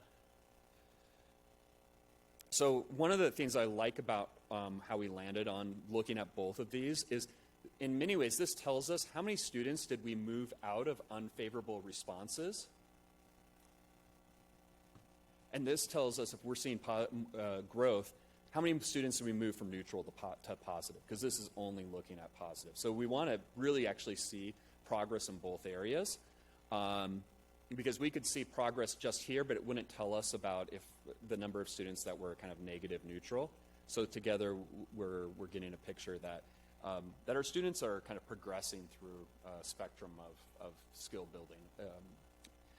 For self-management, we were in the 60th, for secondary, we're in the 60th percentile last year, so that's a jump of 2 quintiles there. And then for self-efficacy, which is our lowest area and is, I'll talk a little bit more, is our most curious area. And it's curious because if we think about, this is about how confident do you feel that you're capable of essentially doing the work that you're asked? Well, I think when we look at our students' performance, they're quite capable. And so there is some sort of discrepancy between students' perception of their own skills and their actual abilities. Because it seems curious that we would essentially be in the median of the country here, so 50th percentile. And that represents an increase from last year when we were at 30th percentile. Social awareness last year was in the 50th percentile, so some growth there. Social management is the one that showed the most growth, and again, we were in the 40th percentile last year. So this might be one that's probably bears waiting to see kind of trend. And do we stay? Are we staying here or not? But that's really exciting. And the social engagement, we were in the 40th percentile last year as well. The board has access to the full Monitor report, all the detailed, and so I'm just going to go through each kind of policy area and highlight just some subgroup areas that have showed particular kind of growth and favorability of responses. So when we see emotional regulation and we saw our Black, African American, Hispanic, Latino students, as well as our students receiving special education, their increase in neutral favorable responses outpaced the broader group of which they're compared to. So that's what that green means there. And you can see that for emotional regulation, that same holds true for Black African American students in the middle school, and for Black African American students in high school, and for special education students in high school. And I don't know why I didn't highlight it. I should highlight everything that's green because that's really exciting. But students receiving multilingual services and low-income households in the high school as well. Self-management, we really didn't have a lot of variability from kind of year to year. So I didn't call anything out because it broadly was, our students is +1, +2. But you can see limited variability in student responses. We get to high school level, we did see more favorable or neutral responses from Black African American and special education students. But self-management's an area where we see the least variability among student groups. And again, I think that's we spend a lot of the organization or schools spend a lot of time around this particular kind of skill set, and so it's positive and not surprising that it's an area that's of strength. Self-efficacy. So this is students reporting basically around how capable. And I want to pull out here. So at our elementary students, 90% respond neutrally or favorably and are in the 90th percentile. And when we go to middle school, while we have some highlights in terms of closing the gap, that our favorable response, so if you can see, is 59% of our students is favorable, whereas it was 68%. It's almost a full 10% higher at elementary level, and that really drops us down to the 50th percentile. This is curious because and we have a couple of different theories as to what this possibly could be. And we know that in order to actually better understand it, to inform any action, that we need to spend time kind of digging into this with our actual secondary students. It's possible that the way in which our students are interpreting the questions might be different than the way that students nationally are interpreting them. As kind of physically, I don't have time to do it all, but if you gave me unlimited time, I'm quite capable. It could be, there's theories around essentially you need enough time. There's a concept of the zone of proximal development, and that when you kind of push up, you level up, you need to kind of acclimate there to internalize your capability. And it could be that our students are leveling up so fast, essentially, that their sense of self-efficacy doesn't quite catch up. It could be that we have our students in secondary, they have a unique peer group, and we have a lot of students who are performing at really high levels, and therefore that could kind of inform how they see themselves. Or it could be something completely different that we're not thinking of. And so this is one area where, as we look at a lot of the results, we could feel fairly confident of what are we doing in the system that's leading to particular results, or what would be things that we need to kind of keep digging in on. Self-efficacy is the one at the secondary, is the one area where our data is really curious, and before we draw broad conclusions from one particular measure, it's one that we're going to plan on spending more time digging into and trying to figure that out, because it has implications as we think about what's going on with our students' experience in terms of kind of what are we doing instructionally in the classroom, how are we thinking about structuring their day, or how do we might have to be more intentional to help our students reflect on, think of their skills when it comes to their own efficacy.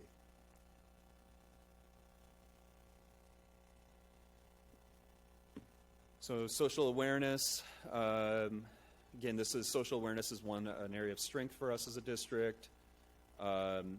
Secondary, we didn't see quite, you can see that we have a lot of neutral favorables, so we'll have some work in moving, helping to support students to respond more favorably that are currently in the neutral area. The high school level, we did see our Black African American students respond significantly more favorably than from the previous year. Social management, and this is one where the students are asked questions around kind of their comfort and facility in having conversations around race and cultural identity. So it is highly contextual, but in many ways that's probably one of the more challenging contexts for us to think about your skill sets and your comfort in having these questions. And so while we broadly have work to go, we saw some of our subgroups respond more favorably, and that national favorable percentile shows that we've been moving more students from the neutral to the favorable area there.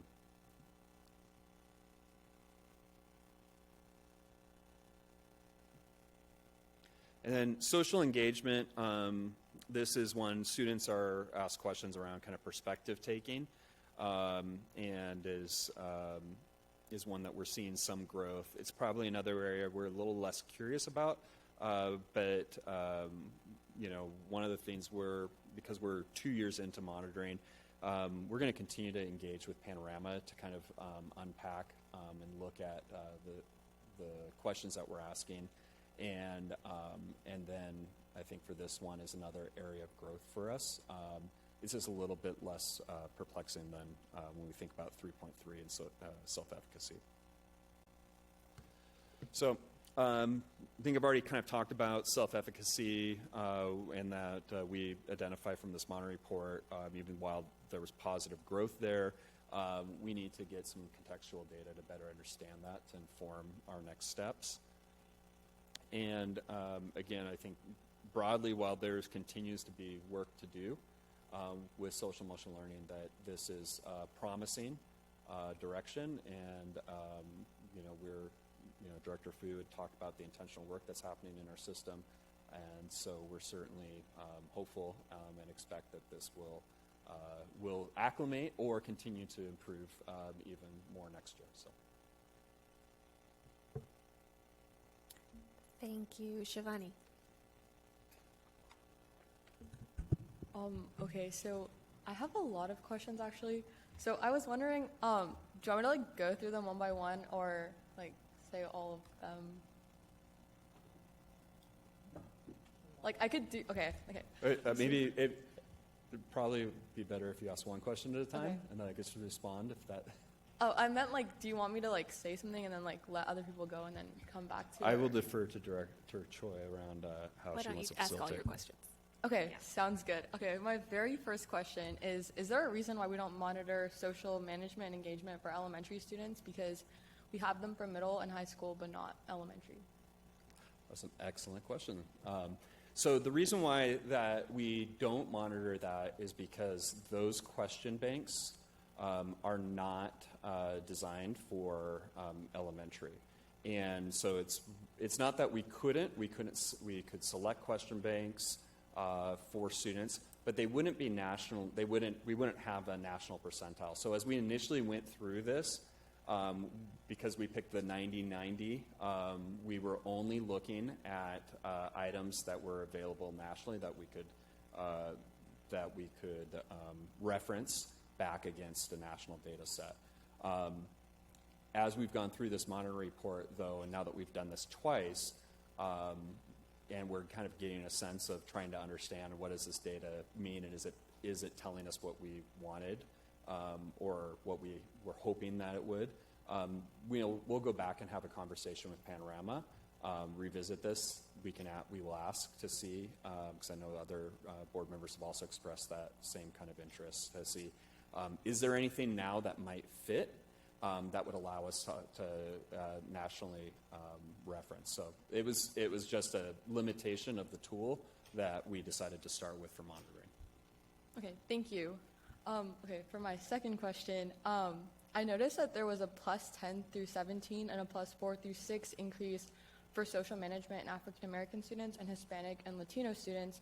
And I was wondering, is there, like you talked about how there was a correlation with social management and the equity policy, and I was wondering if you had the data on these, like social management for the past 2 years, because I know the equity policy was adopted in 2021, so I was wondering if you had the data for the 2 years to compare kind of if there was an increase over these 2 years or if this was just a one-time spike. Yeah, so when we look back at our data set, and I did double check, because I think one of the board members had asked, like, we've been doing Panorama for a little while, but actually with these data sets, particularly at the secondary level, we really actually started asking them just in 2021. And so, so the way that you would, so if I'm looking at social management, and the change from the previous year for Black African American students at high school, it would have been 17 points lower than what's reported here. So we just have 2 data points right now. Okay. So what you're seeing and then the previous year, which is why we're excited about the results, and also it doesn't constitute a trend yet. And so, we'll need to kind of see next year and the year after to see if we're holding where we're at. So, Okay, thank you. That explains a lot. I will ask my last question later, so yeah. Yes. I have a question regarding data collection with students receiving special education services.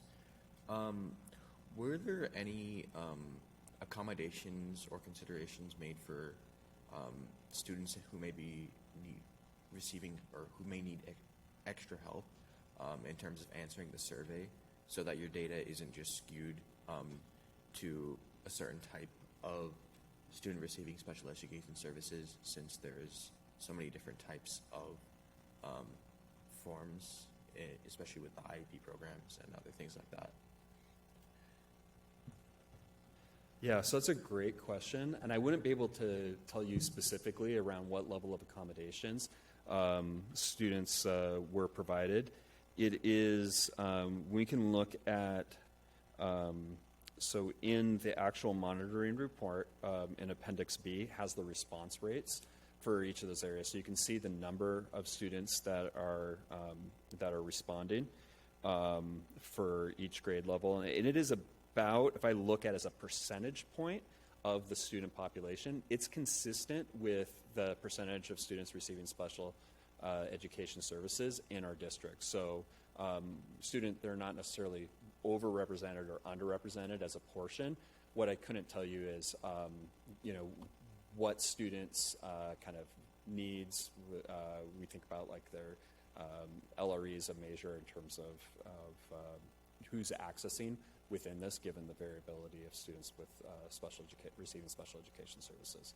So, yeah, that's an excellent question. And one of the things that we've started, and it's included here now, is we have some work to do to continue to increase response rates, so that we know that this data is representative as many students as possible that can access the.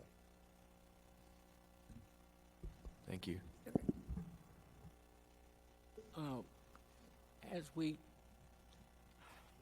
I'm struggling with whether or not it's the improvement in the student or it's the farther away from pandemic we get that is triggering our increases. And I didn't know if perhaps Panorama has already kind of internally looked at this factor, or I know we are, because y'all said earlier in the week we were, but didn't know if Panorama is looking at the same issue. Or do we know? I don't know. Yeah, actually, so when we first looked at this and said, well, we're getting more favorable responses, that was, well, some of that's just going to be natural, right? Like we're getting further away from the acute kind of parts of the pandemic. Anecdotally, I could say I was, out at the first day of kindergarten and talking with principals and teachers, and they were reporting even like, kindergartners seem to be coming in calmer, kind of knowing how to, the belief is that more of them had preschool types experiences, early learning experiences, and so the comments was that the transition, that first, those first days were more positive than they had been. So some of this certainly can be reflective of that. I think when we go and look at, say, well, that's why the percentile is an important reference point for us, because if we were seeing positive neutral responses go up, but our percentiles were essentially staying the same, that's great, right? We're having more favorable and neutral responses from our students, which we want, but we're about hanging in the same area relative to other districts nationally. And so that in many cases we've gone up, particularly in the areas of where we have the most growth, 20 to 30 percentile points would seem to lead to the conclusion that there are some differences here, and they may be things that we're doing, but they're also representative of the community that we have. We know that we have a community that's highly invested in social emotional learning. Director Fu talked about kind of that community integration partnership, which we've actually engaged with community partners in kind of some initial forays through Eastside Pathways around that. So this is a community that's broadly supportive of this work as well, and so I think it's a yes, and there's something that's different that's happening here within our school system and within this community that's leading more students to respond favorably than is happening nationally. I know that I asked a question earlier when we were discussing this report and the participation rate. Yeah. And God knows how in the world you incentivize participation. Does our district have a comparable participation rate to the districts across the country? You see where I'm going? To see if we're an aberration, if it's a bit of a norm that you get this kind of a rate from high schoolers or secondary school. You see where I'm going? Yeah. So I don't know specifically for Panorama. Okay. Our participation rate did increase for elementary and middle school. It went down. We had let's say a complication at the high school level that we will work to address. So that participation rate was a bit suppressed. So one of the things that we have the ability to control or try to structure around is that students have the opportunity to participate. And so part of our work is continuing as we continue to socialize the board policies and helping our school leaders understand kind of how this information is used and its value relative for, really, because the Panorama data came out of a very practical, we actually are co-opting something that was very practical in our school system, which was our counselors needed this data to be able to help inform some of their decisions. Our principals needed this data around the student experience, and I've talked with principals who say, we look at our Panorama data and that wasn't acceptable, and then they talk with the building leadership team and they are using this to actualize it. So I think for us, we can create opportunities. We do see, like the Healthy Youth Survey is where we can see participation response rates, both for our district and across the state. And you do see a drop-off. So, 6th and 8th graders, man, you put a survey in front of them, they'll take it. 10th graders, generally, they will take it. And the seniors... I'm out of here. Yeah, I mean, you get like a 30% response rate for the Healthy Youth Survey with the seniors. And some ways I'm wondering, like, why are you responding? Because, so we see that decline. And that'll be something we're going to reconnect because we worked with Panorama as a partner very closely and kind of trying to set us on this trajectory. Now that we've monitored it twice, it's a good time to check back in with them. And share kind of what our experience is, what our thinking is, and to get their updated thinking. My thought is it's less frustrating for us as a district and you folks as the crunchers of the numbers and the trends to find that we're not an aberration. If we find out that it's systems across the nation, they're having the same kind of response rate, and it's the age bands, perhaps, whatever, or if there's districts, to be quite frank, that have had low participation rates, and all of a sudden they've done some kind of a quirk that all of a sudden has kind of juiced the enthusiasm. I don't know. Yep. That's it.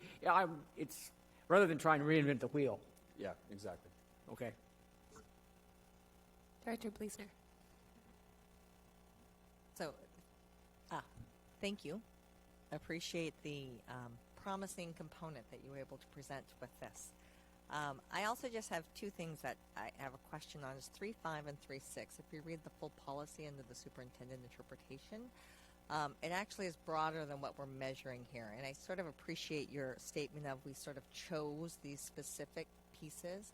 I would be interested if there's possibility of being able to expand out to more broadly address those policy areas.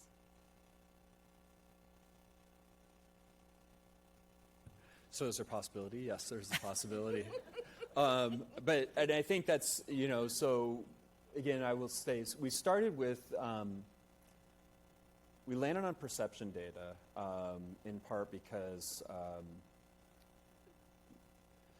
the data that we're using, the found data that we have within our school system was problematic because you essentially were kind of tilting your head sideways and trying to interpret what that behavior or that experience meant to the students and how that reflected social emotional skills, and asking students more directly to say, will you tell us about your social emotional skills, take some of that kind of head tilting out of it.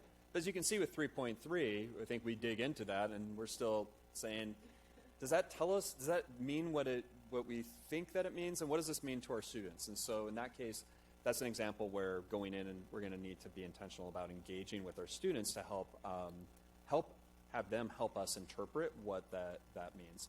And then in other areas where we said, well, let's pick a starting point and pick a context, that was intentional to get us started, and we can certainly look to say, is that the right context? Are there other contexts? We'll also have to think about there's a correlation between the amount of questions we ask and the response rate. And so kind of that sweet spot of getting enough information from our students without it being overwhelming. And then thinking about, too, what are other opportunities that for us to include some more qualitative data with respect to this, where the Panorama data might help us have a touch point, and that we have other touch points. We've started those conversations in OE14. The board in the spring adopted some changes to the indicators, so we'll monitor those.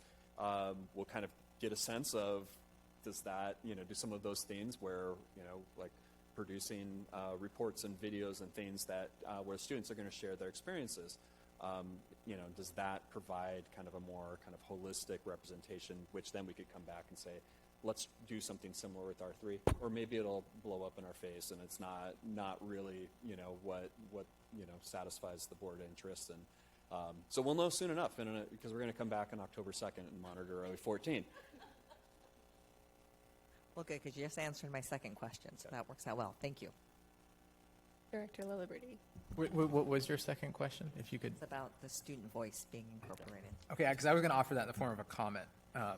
So I'll just say it. I'm glad to hear it. I think that I was looking back at our report from last time we monitored this, and we'd flagged alternative data collection as something the board was interested in. And I'm glad to hear that we're thinking about that for the context of R3. This I can't remember what we're calling it for OE14, the report, or sort of the more qualitative data in terms of monitoring. I think that could present an opportunity for R3 here. Yeah, I think when we get to that point with R3, we'll have to maybe have the board, it'd be helpful probably for the board to discuss kind of, and how does that look different from a results policy, from an operational expectation policy, right? Because we're essentially in OE14 are saying, we want an environment that achieves these things, and so different ways in which we're saying, we're essentially monitoring kind of activity and experience. So I don't know, and that's so that certainly we're think this is a policy kind of long term for us for it to continue to have legs and to drive. Again, if we think about that this policy is driving certain behaviors in the organization such that our students are developing these skills, that looking at it with kind of that lens. And it's a little tricky because in some ways the OEs are a little bit easier because you're essentially saying, we want to ensure that our teachers are in professional learning, and so there's, we can give a qualitative report to that effect. Okay, one more thing. To that end, I want to say aloud, I think it is important to recognize when we go through the successes that we have and to highlight those. Because there is a lot of hard work in the system that's going into this, and I do think that this policy is helping to drive that. So it's nice to see these numbers increasing. Particularly when I look back at the monitoring report from last go around, we highlighted self-efficacy as an area, as a priority, but we in particular highlighted the gaps that we saw for subgroups, for students of color. And while there's still a lot of work. Thank you for going to the slide. This is great. I got a visual aid for my words.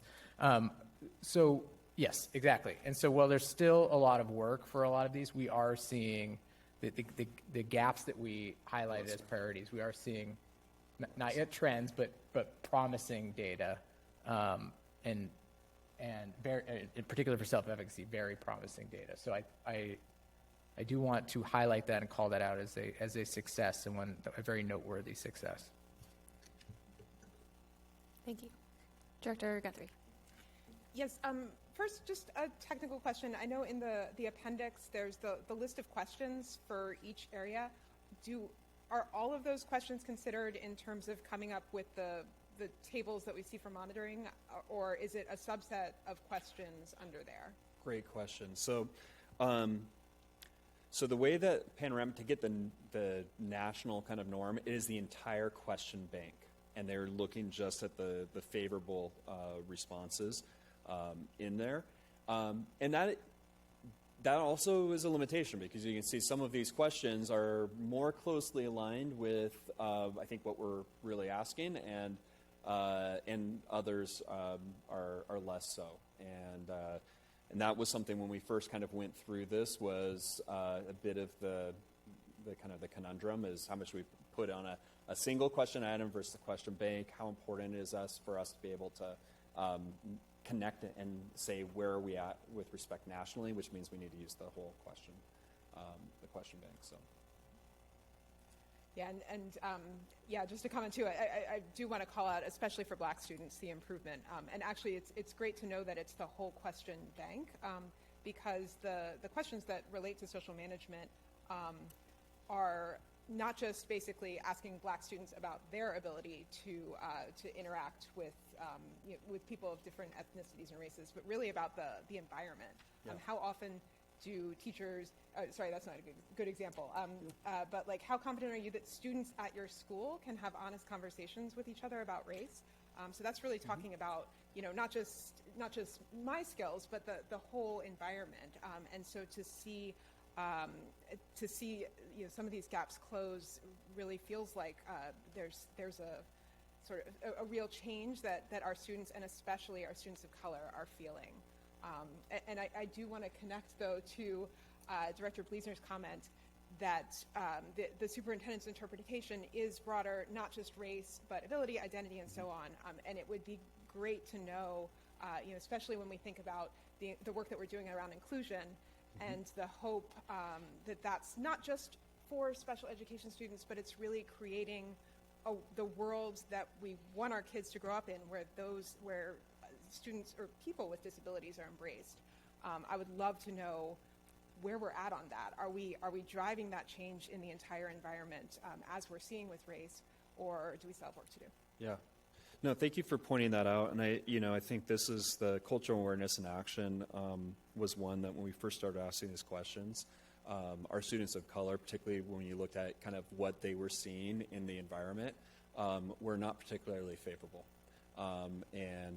So I think there's, to the extent that we can kind of extrapolate from this data, is that there's real work that's happening in our schools, that our teachers and our principals and the students themselves, because they've been particular advocates in pushing the adults to have environments that foster conversations around race and identity. And so it's heartening to see some more favorable responses from students of color. Like I said, hopefully that continues as a trend, and that we'll see that reflected in some other areas when we ask about other environmental questions in OE14. Victor Stewart. Quick question. As we look back, I mean, we're looking at two different but related animals, if you will. The social emotional learning training that's gone in and the evolution of it and the changes in the scores from the panorama. I'm wondering if, as we see the seniors move off, and granted we only have a couple of years of this, but the idea that as the seniors move off and you have more students having had more time in the SEL environment, if perhaps that's going to affect our overall scores, just by virtue of the fact they've had more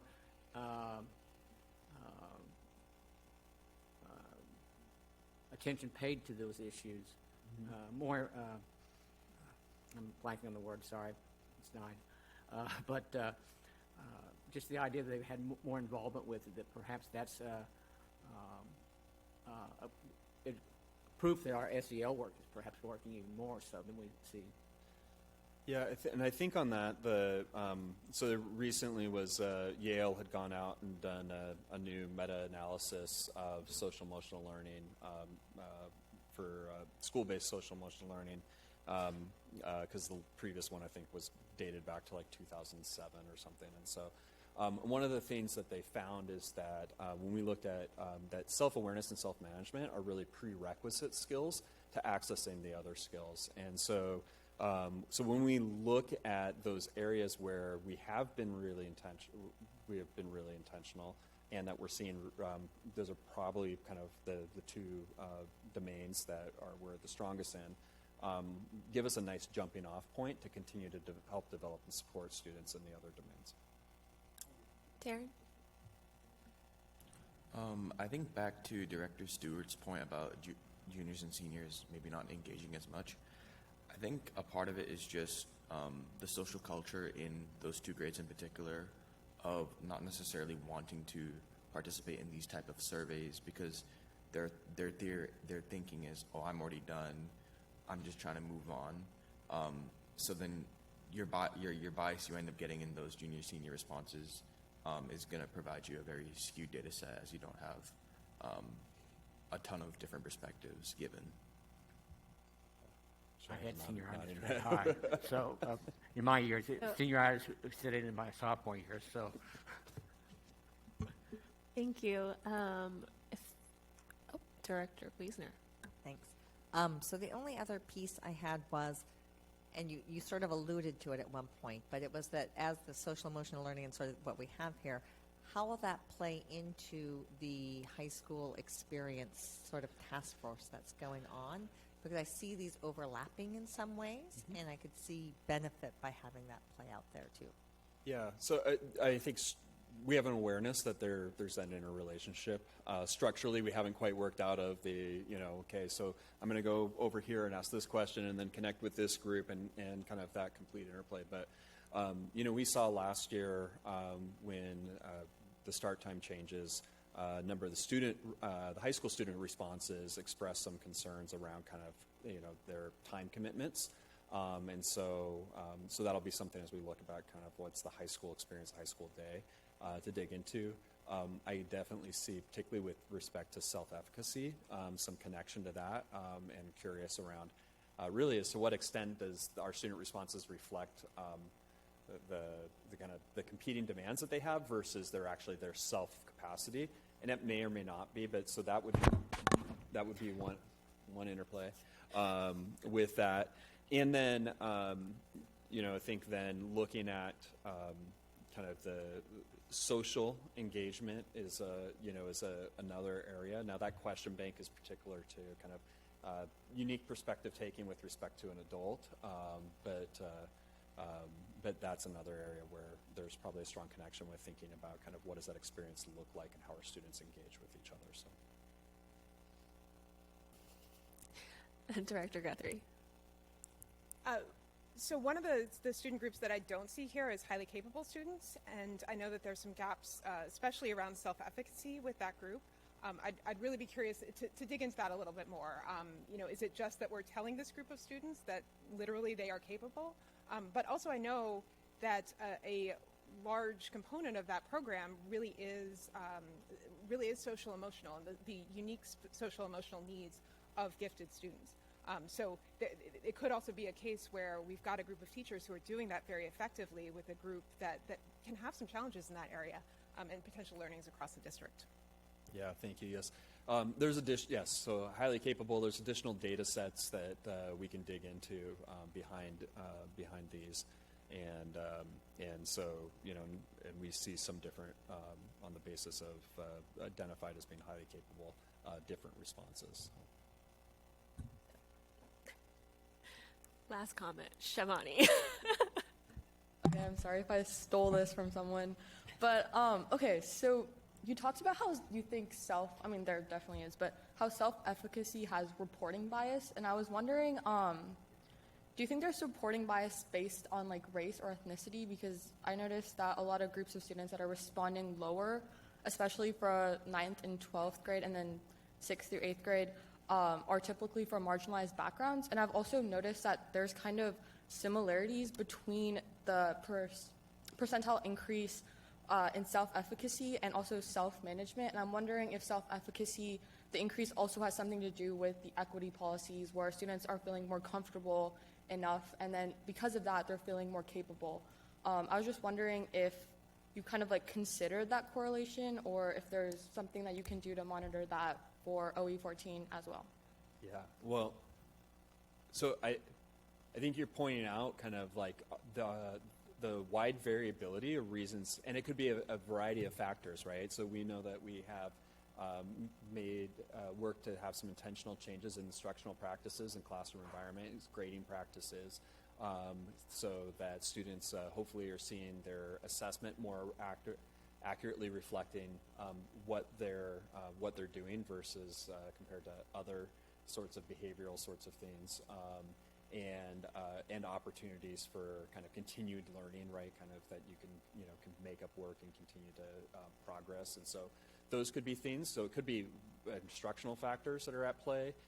It could be the intentional kind of signaling that's happening in our schools, trying to make sure that our classrooms are spaces where students feel included and comfortable. So it could be a variety of things, and so I guess I don't want to draw any conclusions necessarily from our data. It just seems really curious, particularly when we look at our students, when we think about kind of their like our test results and our grades and graduation rate. Like our students are quite capable, and at least on this context and this response, for some reason are saying that they don't necessarily feel that same way. And so it's an area that we just need to dig into, and it could be a variety of factors that are helping both push it up and improve it. But if we'll just need to understand it better, just so we say, well, we need to do more of that. Or maybe it could be that the measure just isn't a great measure, and we need to, for our context, we need to pick something new. But too early to tell on any of those. No, I lied. I'm going to make the final question / comment, if that's all right. Point of order. I would like to echo what Dr. Liberty said, and I think that it is extremely promising that we're seeing these numbers, with a caveat of 2 data points don't make a trend, and we all know that. But I am curious as to whether or not at this juncture there is the ability to obtain different quantitative data sets to further support some of the positive increases that we're seeing. So, for example, I remember a previous student services update given by Director Fu about social emotional health of our students last year, and kind of the number of students that were accessing resources with our community partners, say YES or Evergreen. And I feel like those are concrete numbers that we could potentially correlate to some of this information. So if we're seeing more students accessing mental health services, then it might be indicative of some of their social emotional well-being. Or if we're seeing less, that would correlate to kind of a positive correlation in these numbers that we're seeing in the qualitative interpretive data. So for future, I'm curious whether or not there might be some actual quantitative data points that we could also look at. Yeah, so we can definitely, and I think, this is monitoring this twice. We knew that we were going to need to kind of expand and broaden this at some point, and so revisiting those conversations. And that particular data point, what could be interesting, and I think what we've seen is that is that we have another group of students that we haven't necessarily talked about here, and that's students who are reporting unfavorably. And so when we think about like accessing behavioral health services, when we look at the Healthy Youth Survey, we didn't actually see post-pandemic this massive increase in the number of students reporting that they were experiencing kind of depression. What we saw is an increase within that group, an increase of acuity and severity within that group. And so in some ways, if that were to hold, so if you look here, just any data set here, but we have 6% of our students that are not responding favorably for self-management. And so some data sets would say, well, what's the level of acuity or what's happening within that 6%? And could cause us to think about the policy a little bit differently. Or, as we also mature to a point where for some of these areas get to be really stable, that allows us to kind of say, we've got, our tier 1 seems to be, you heard Johnny talk about that, our tier 1 seems to be doing fairly well. We've gotten the system to where we'd like it to be generally.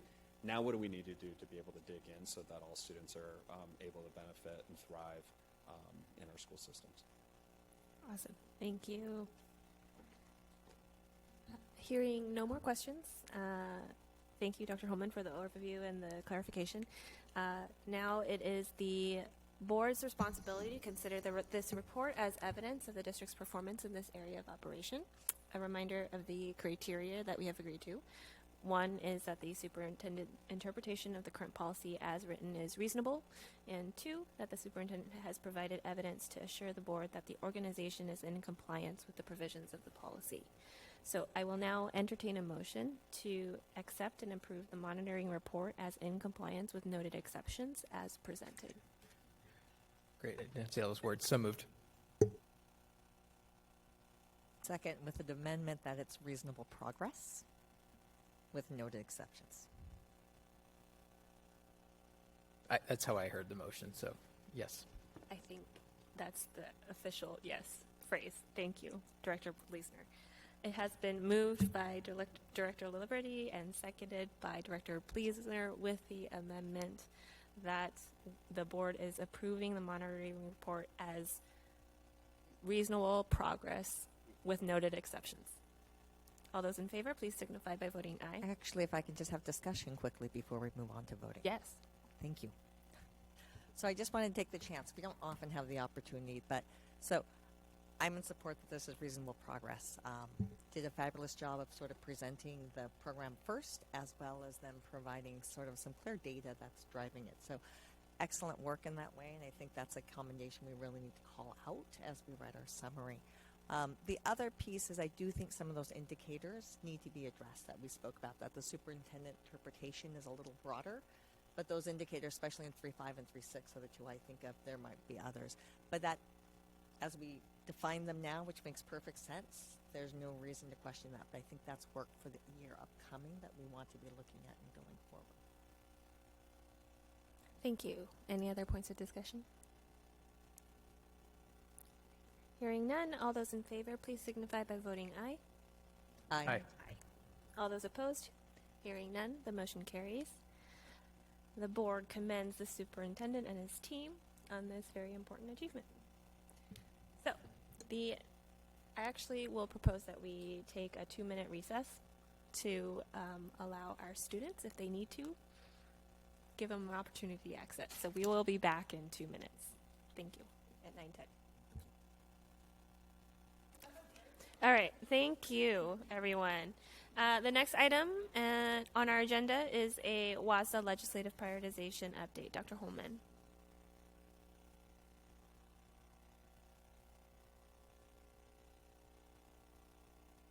Okay, and so as the board knows, because you're the ones that took the survey, we have the WASDA General Assembly coming up, at which time I believe Director Bleasner will be the in-person representative, and Director Stewart, I believe you'll be virtual participating in the General Assembly, with Director Bleasner actually casting the official vote for the board at the General Assembly.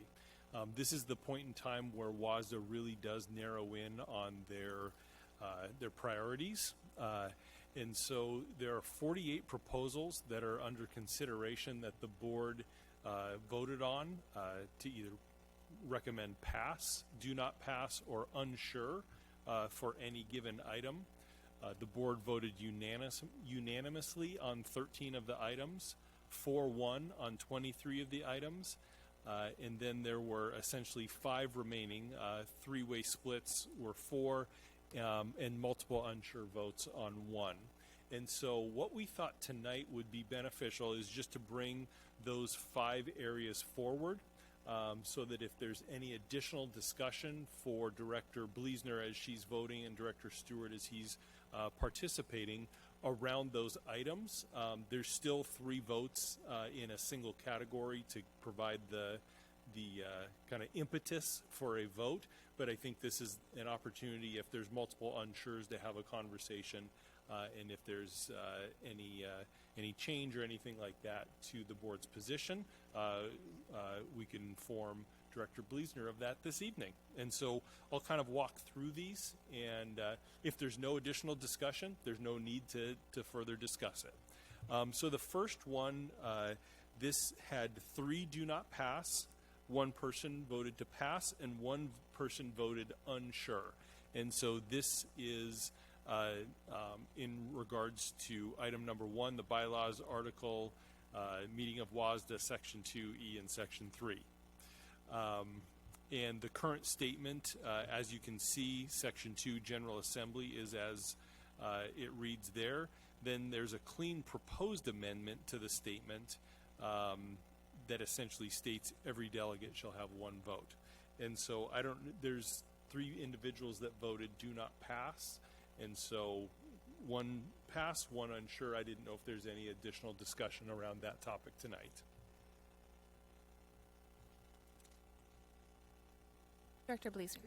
I mean, I'm happy to talk to the do not pass side as to why.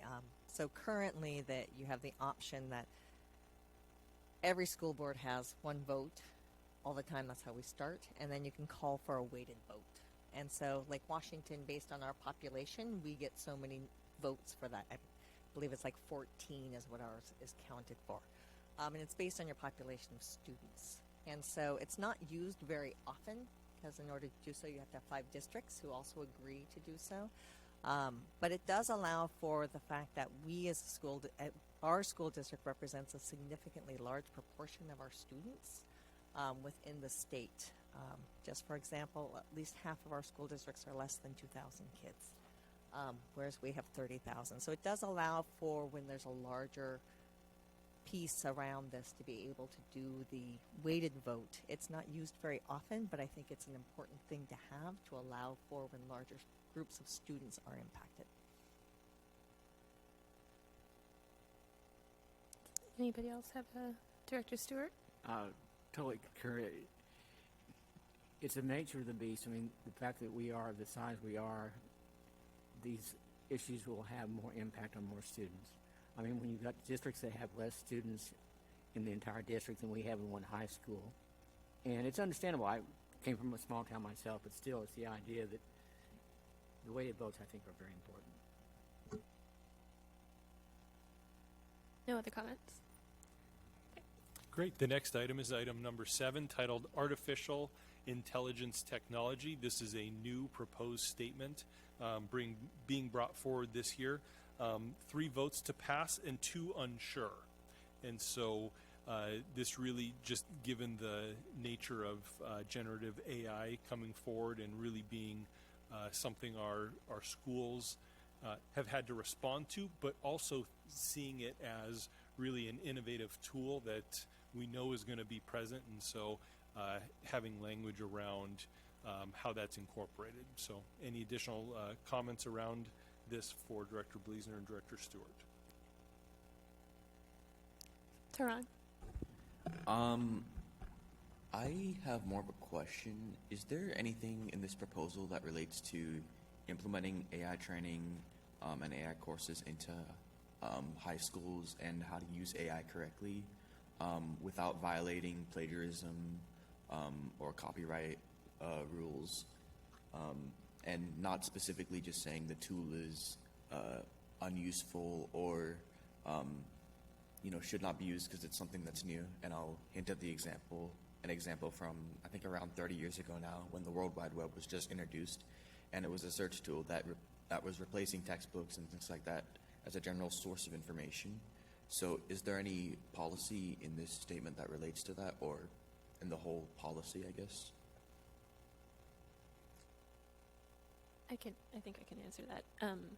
There isn't anything that I saw specifically around education, around AI instruction, this time around. Director Guthrie. Yeah, I'm very supportive of the second bullet point of this one, the funding professional development. No argument there. The regulatory authority point concerned me because definitely there are a lot of issues, and obviously I'm all for ethics, just to be clear, but it feels a little premature to try to have a regulatory authority around this very new technology. It felt to me like it was going to be limit innovation or hinder innovation. And at this moment in time, I feel strongly that we should be encouraging people to explore this in all sorts of hopefully positive ways, and dealing with the negative implications as they come up, versus trying to have a regulatory authority doing that. It seems a little soon. I'll also add to that. So I also voted unsure on this, I think, if memory recalls. And it was for exactly the same reason. I feel like AI is such new technology that we have no idea the uses and the implications for education, that where it can go.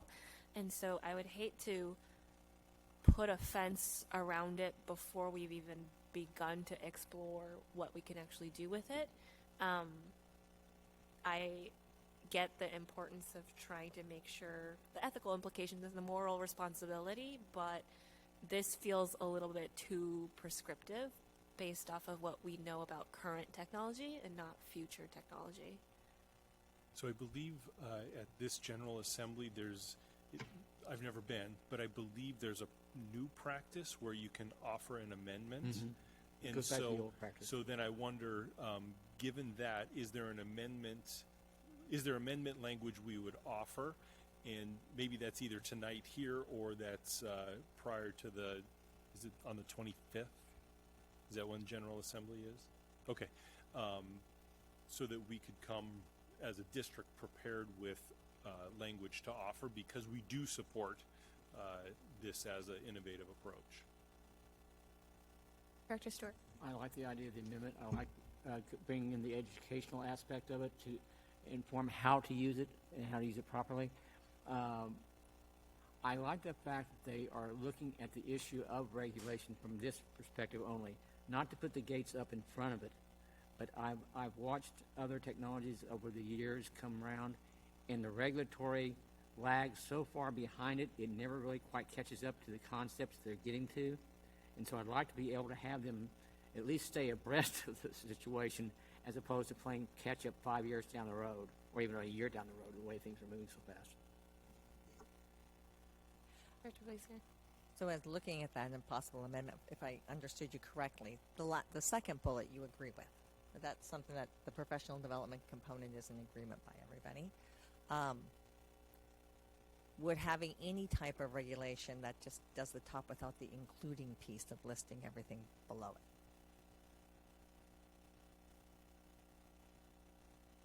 It still feels a little soon for me. Okay.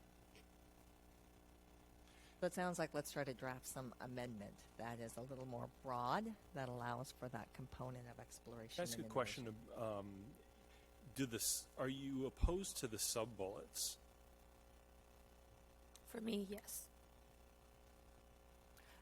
Because some of that is, we are legally required to ensure that takes place. And so if we're already legally required, there's no reason to have legislation on it. Correct?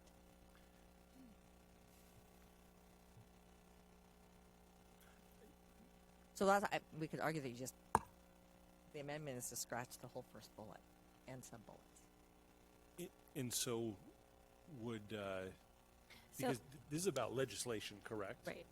So would, instead of a regulatory authority, how about the development of a think tank to create innovation in educational approaches? If I read that first bullet, the components that I think I'm comfortable with are standards for ethics, privacy for these technologies. I think ongoing oversight, content, interaction requirements are too prescriptive at this point in where we're at with AI, that I think it could limit use as well as innovation. Tehran? I will say, however, that the reason some of this draconian policy is stemming from is there are many cases, and I've personally seen, of students ChatGPTing essays using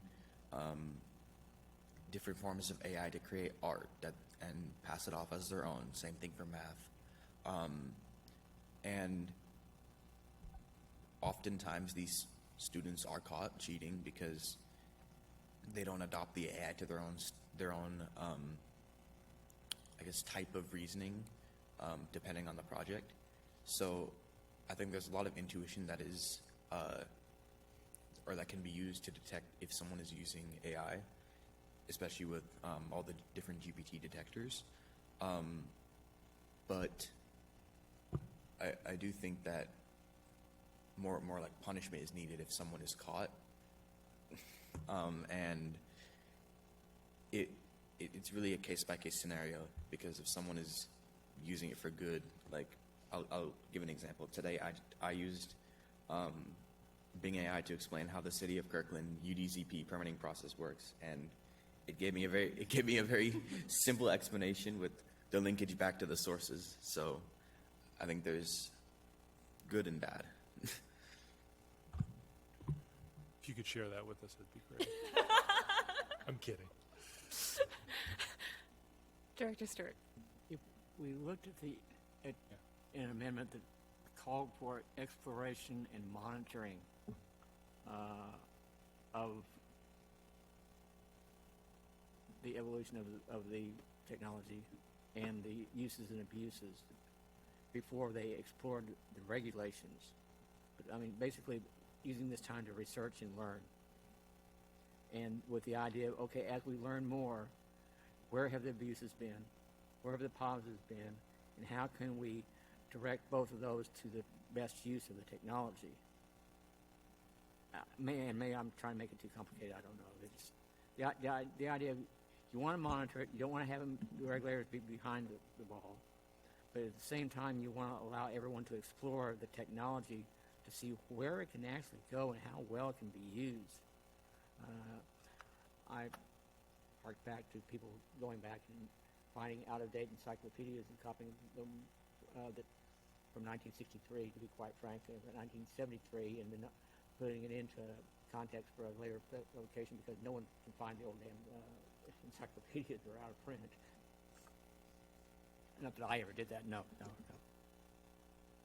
So if I'm hearing correctly, people are in agreement about the artificial intelligence technologies, that having some position from the legislative side is valuable. The only piece I see agreement on is the professional development component, or maybe something general around ethics, content interaction. The belief is that this is too micromanaging, is kind of how I would put it, in regards to what a local school district could do if they were to actually pursue this sort of. Is that fair?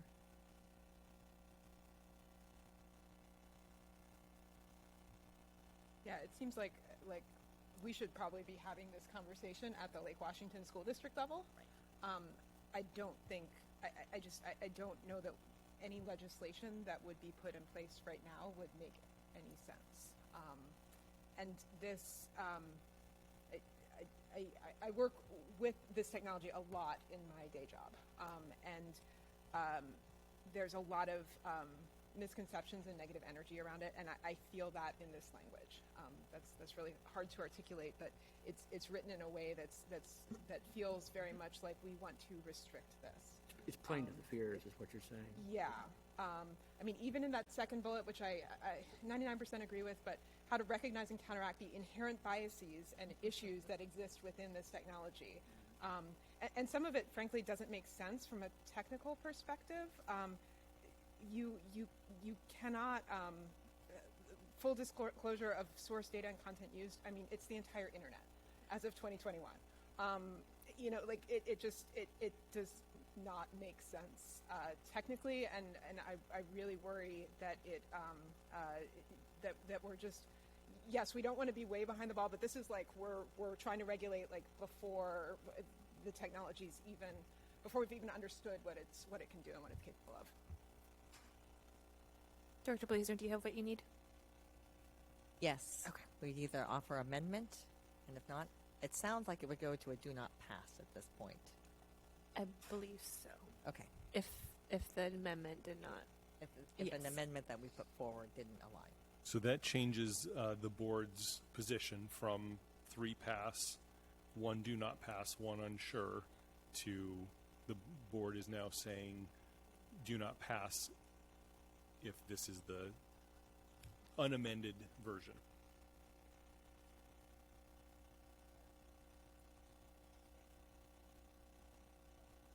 I'm fine with it, but I can also live with whatever you guys want to do there. Okay, the next one is personnel management, and it appears that they're going from a relatively lengthy statement around personnel management to a much cleaner. The board presently is 3 pass, 1 do not pass, and 1 unsure. Does anyone want to speak to this position? At this point, it's passing for this board.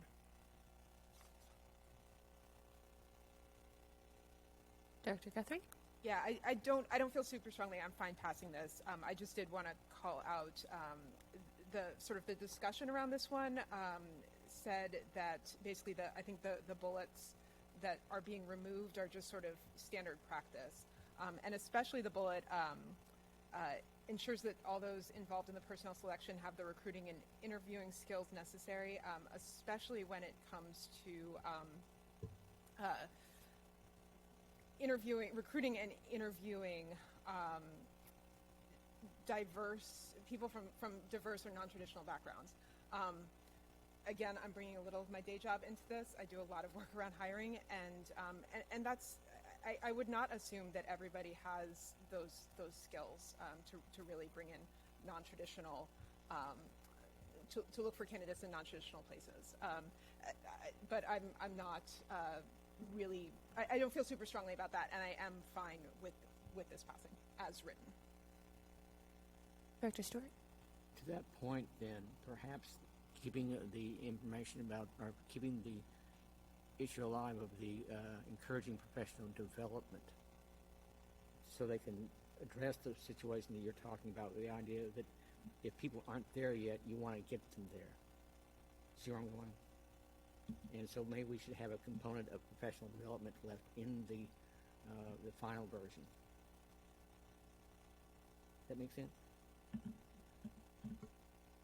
I think the professional development is specifically talking about staff, and this is really more interviewing skills, specifically recruiting and interviewing skills. Well, I meant, when I mean development, I mean the idea of developing better skills, to be quite frank, of interviewing. Lord knows, I've seen some people that couldn't interview themselves. So I believe we're at pass still. Yes? Okay.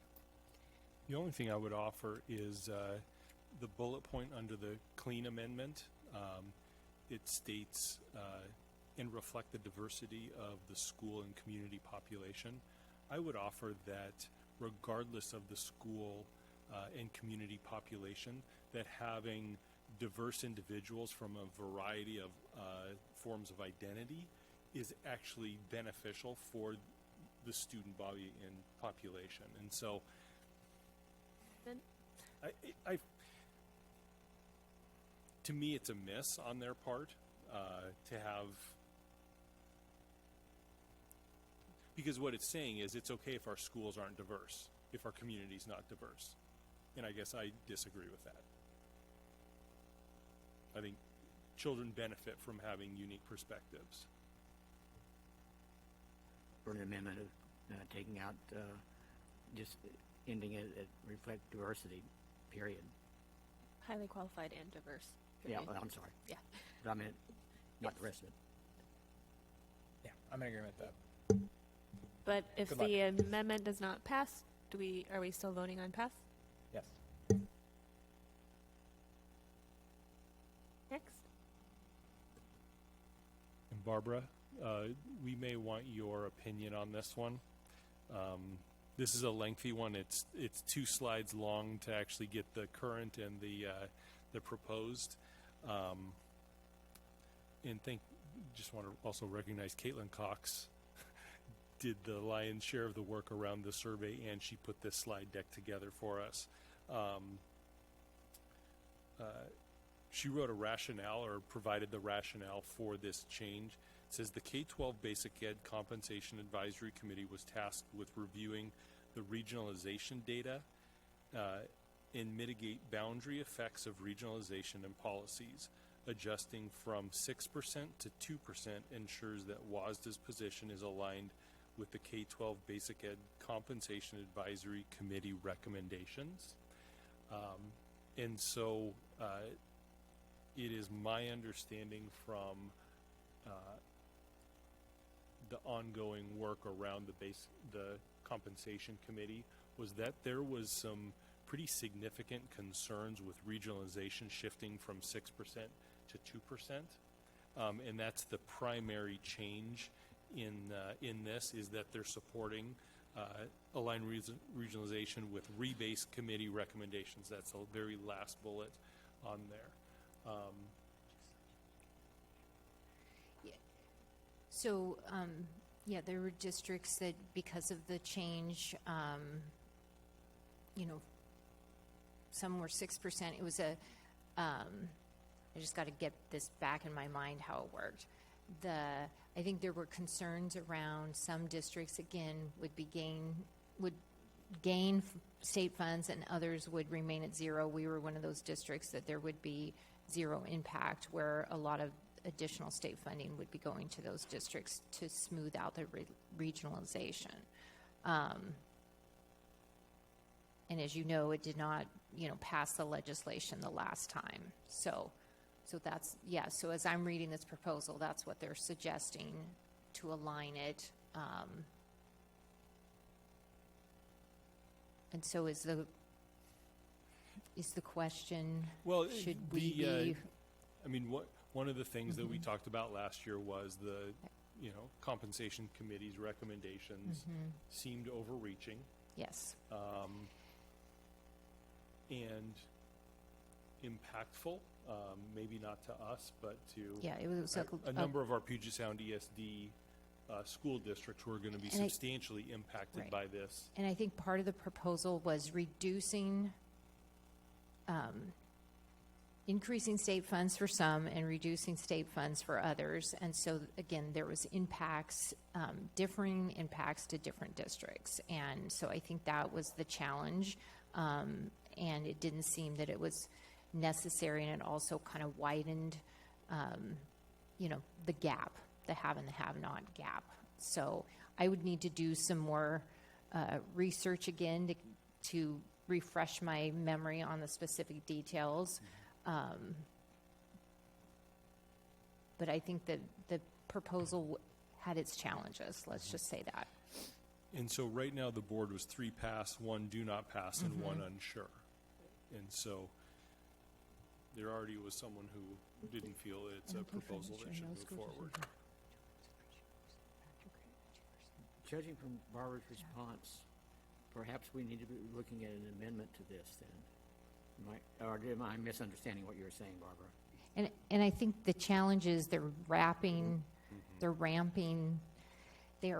in a lot of things in this one issue. And so, because again, amply funding, the SEB costs, right? That's important. Flexibility for staffing assignment decisions. That's important. That's kind of the allocation model versus a mandated, you will hire exactly these many staff. So those are things that are important. And then there's the regionalization issue, which, again, has challenging. So there's some parts of this that I think are good and other parts that would be more challenging. If I remember correctly, the amendment, this has already been passed once before, it's a merge, and the amendment was adding the regionalization in. From 6% to 2. So here's the current statement.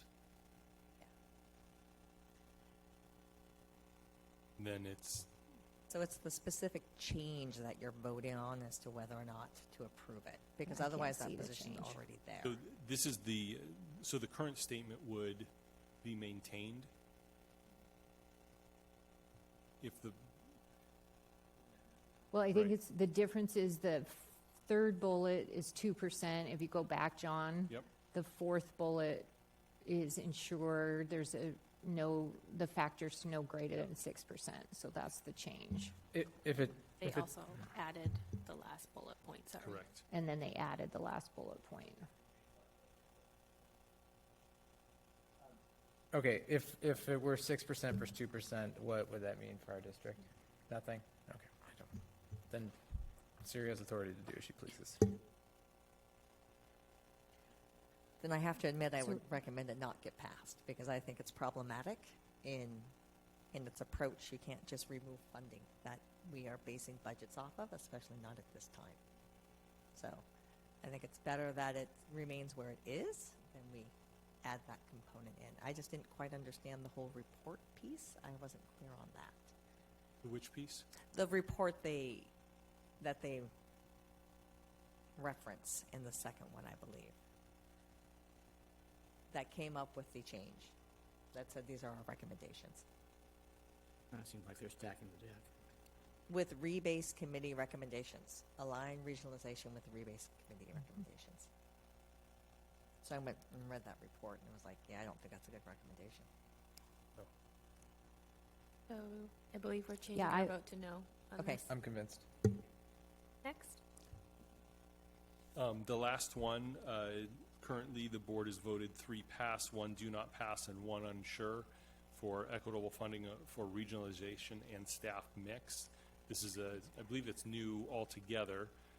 So WASDA shall initiate and/or support legislation that improves the regionalization funding model and the staff mix experience factor funding model consistent with the 2022 recommendations of the compensation committee.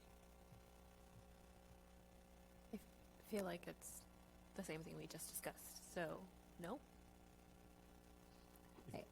I believe what this is referring to is just, again, a regular review of the regionalization funding model, and then there's also kind of bringing in the staff mix experience. So, during McCleary, the staff mix and experience went away. Every district is funded based on the regionalization, and there was legislation. Some districts were held harmless if their staff mix and experience were significantly different than the average, and this would, again, I know there were some proposals out there to continue to enhance the staff mix experience, kind of either hold harmless or, enhancement, so that districts that were significantly over the average would get some additional compensation.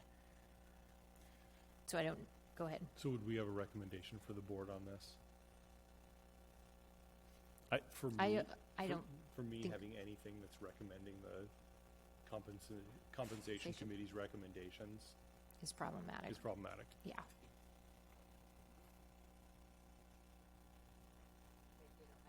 Did not pass. Okay. Thank you for putting that together, Caitlin. Yes. And thank you, Dr. Holman. All right. Okay. Thank you, everybody. And then, Director Bleasner, do you have everything you need for General Assembly? Just the results from the survey would be great to be Oh, able right. to have all the actual outcomes. I'll send them to you. I already have them, I guess. Perfect. Thank you. All right. So the next item on the agenda is public and superintendent report. Superintendent report. Dr. Holman. Sorry, I almost skipped you there. Okay, it's okay. I have 2 pieces. The board had a study session this Saturday morning, and I know most of you actually were planning to join the Together Center grand opening. Staff said it was quite impressive.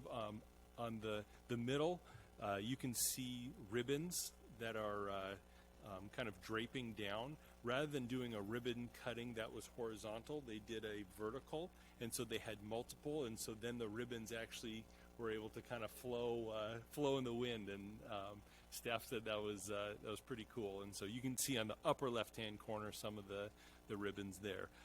The bottom left is Denise DeWalt.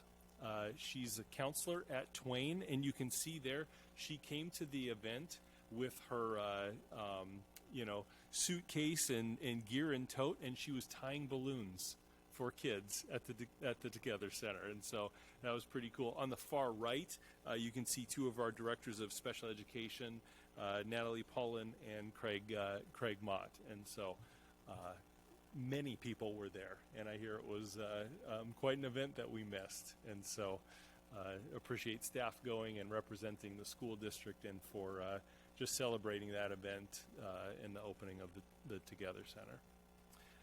The other one is much more about business, and so I thought it would be important just to share an update.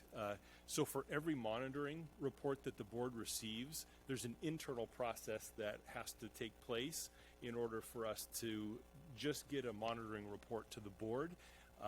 And I think the board knows that we are committed to elevating the board's role in the leadership of the district through your policies. And so as we continue to refine our internal processes, it's also about elevating the board's leadership and voice in doing that. So I wanted to share a few internal adjustments that we're making to continue to do that work. Tim Krieger helps to lead the data compilation and initial report compilation, and so we work closely with him. And one of the things he said this year was, he goes, could we define the purpose of monitoring reports and the process? And he gave a few comments as to the purpose, and we talked about it. And in that 10 to 15 minute conversation, he said, you know what, that was actually really helpful and kind of illuminated some of the pieces that really do, like the real reasons that we're doing this monitoring. And so you can see here, these are the bullet points that we came up with regarding the purpose of monitoring reports. That reports provide clear direction for the board to lead in their scope and capacity. So the monitoring work really is the work of the board.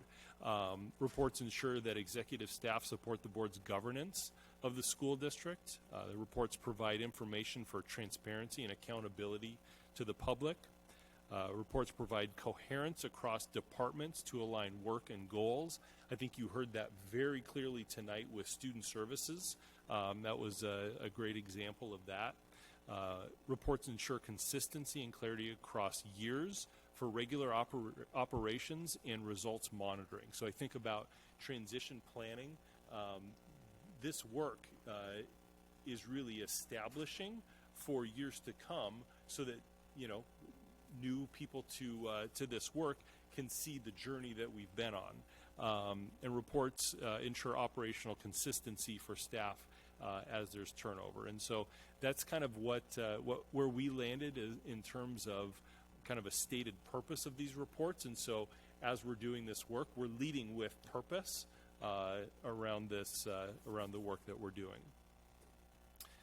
As we're thinking about our role in this as an executive cabinet, we've had some additions to the process. For every monitoring report, ensuring that the executive cabinet member who supports that report is essentially having a now what conversation. So here's this data set, now what are we going to do about it? How does this help support our work? The executive summary component, I hope you noticed in results 3, that was a much more substantive executive summary. You can expect that in all monitoring reports, results and operational expectations. And that really is driven from that now what conversation. And so for results 3, Matt wrote the executive summary. He met with the student services team. They dug into that data, they talked about that data, and then he wrote that executive summary to have much more analysis. I mean, previously we essentially said the report's in compliance with noted exceptions. And so the idea is that that exec summary does provide kind of a much clearer picture into how we as staff are viewing the data. But there's also going to be a subsequent component to the executive summary. So Director LaLiberty is going to write the board summary based on the conversation tonight. And then we will take that and we will actually provide a response to the board summary. And so it's kind of like closing the loop on the process. We heard tonight there was requests for reviewing indicators and data. Well, Director LaLiberty will put that in the board summary, and then as we think about our response to the board summary, then we will start detailing out the timelines, the work associated with that, so then the board can see, well, what are the actions that you can expect over the next year when we monitor a year from now, what will have changed? For every monitoring report, we're actually going to present it to our extended cabinet, and executive cabinet comes and participates in board meetings. Extended cabinet is another 8 to 10 of our directors and executive directors. Again, just to continue to elevate the data that we're compiling, but also the expectations that the board has for operations and the outcomes that we're achieving. And then one final step of the annual process that will feed into the next monitoring process is this last bullet here, the annual collection of street data. And street data comes from a book titled Street Data. And I actually have a copy for each of you if you would like it. And so they're in my office, and I think it is probably the right time for us to dive into that. Street data really is, the intent of it is to get ground level data. It's tonight you saw what we call satellite data. It's data that you see from up high, but it doesn't get kind of the voices and experiences of those that we're reporting on and thinking about. And so for results 3, we'll just take that as the example. It isn't that Matt is going to lead a street data process for every element in R3. He and his team are going to decide which component of results 3 needs the most attention for us to dig into. I'm going to guess it's going to be self-efficacy. And it isn't just about asking the whole, student body about self-efficacy. It's about closing gaps. The work of street data really is about closing gaps for our students and groups that have been historically marginalized by our system. Like, that's the purpose of doing this. Street data is to create agency. It's to create opportunity. It serves to support efforts of anti-racism. I mean, like, this is how you do the work. That street data will be part of the monitoring report next year. And so we're going to do that for each of the monitoring reports, whether it's a operational expectation or a result, because I know the board values the voice of our constituents. And by doing this, we have now a cycle of, we close the loop on our reports. We have processes in place to gather that qualitative data that is so helpful to help inform these. And then a couple of different pieces. And these are, as we think about the internal clarity on ensuring that we all know who's doing what, we're just continuing to refine the process to make sure that we're all clear as to what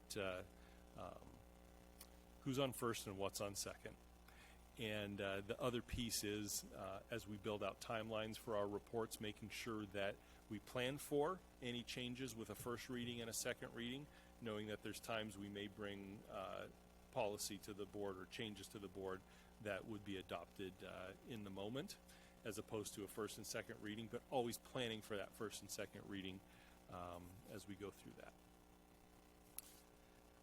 So we haven't talked about that part of the process before, but the work of monitoring, it really is helping to shape our work internally as staff, and hopefully that kind of demonstrates some of that for you. Thank you very much.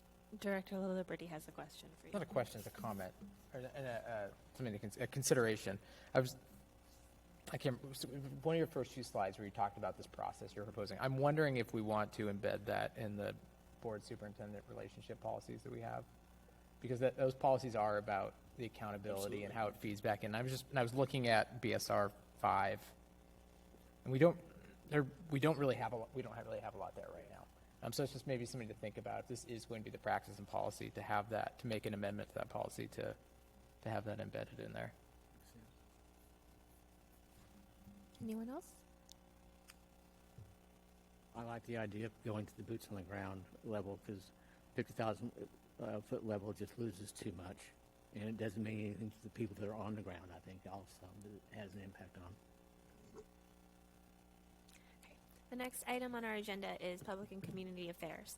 So this portion of the business meeting is an opportunity for any board members to inform and provide updates from organizations or groups that they engage with on behalf of LWSD. We will begin with a legislative update from Director Stewart, if you have anything to report. On the legislative front, no. Okay. And then does anybody else have a public or a community affair update that they would like to share? Director Stewart. The Rotary Club of Sammamish is refining their scholarship focus, if you will. They had done so. It's been a stair-step method of since how their scholarships basically go to only students within Sammamish. They found that, especially for the four-year colleges, a lot of those kids were getting full rides already, and so some of the checks weren't even being picked up. They're trying to broaden it, and they've already broadened it to 2 of the tech schools, like Washington Tech, Renton Tech, and they last year added special needs program at Bellevue College, and they're looking at perhaps broadening some of that area, especially in the tech or in the 2-year time. It's the idea of trying to catch those kids who really need the help. If they go on to 4-year colleges, great. But the idea they may not get there if they don't start the 2-year process. So That's awesome to hear. Thank you. Anyone else? Okay. And then the next item on our agenda is about school visits. Although the board has not had their first official school visit yet, some of our board members were able to participate in the first day of school. Would anyone like to provide comments from those first day of school visits? Dr. Stewart. I think next time around I'm going to move out into the crowd, to be quite frank. We were at the high school, and it seemed like we were very internal focused, which is good because we got to know I got to know the new principal and so forth, but I really like to be out. And maybe the high school is the wrong place to have a first day thing because all the kids are driving themselves practically, or they're taking the bus, so you don't see the parents. So maybe we need to figure out a way to jumble that a little bit to get a better response or better feel for what everybody's thinking. Anyone else? Okay. And then our last section of our updates is committee updates. So board members have been assigned to various district committees this year. During this portion of the meetings, board members will be asked to provide a brief update regarding the work being done so as to better inform the rest of the board as well as the public. As I don't believe any of the committees have started yet, we won't have any updates for now. Here is a list of the different district committees that board members have been assigned to, and we look forward to the updates. Yes, Director Stewart. It'd be great if we knew the staff person assigned to each of those. It occurred to me that I really had no idea who to ask when the next meeting is. Oh, definitely. I don't even know if those are all set, but yes, we will share that information. You'll receive it in board briefs this week.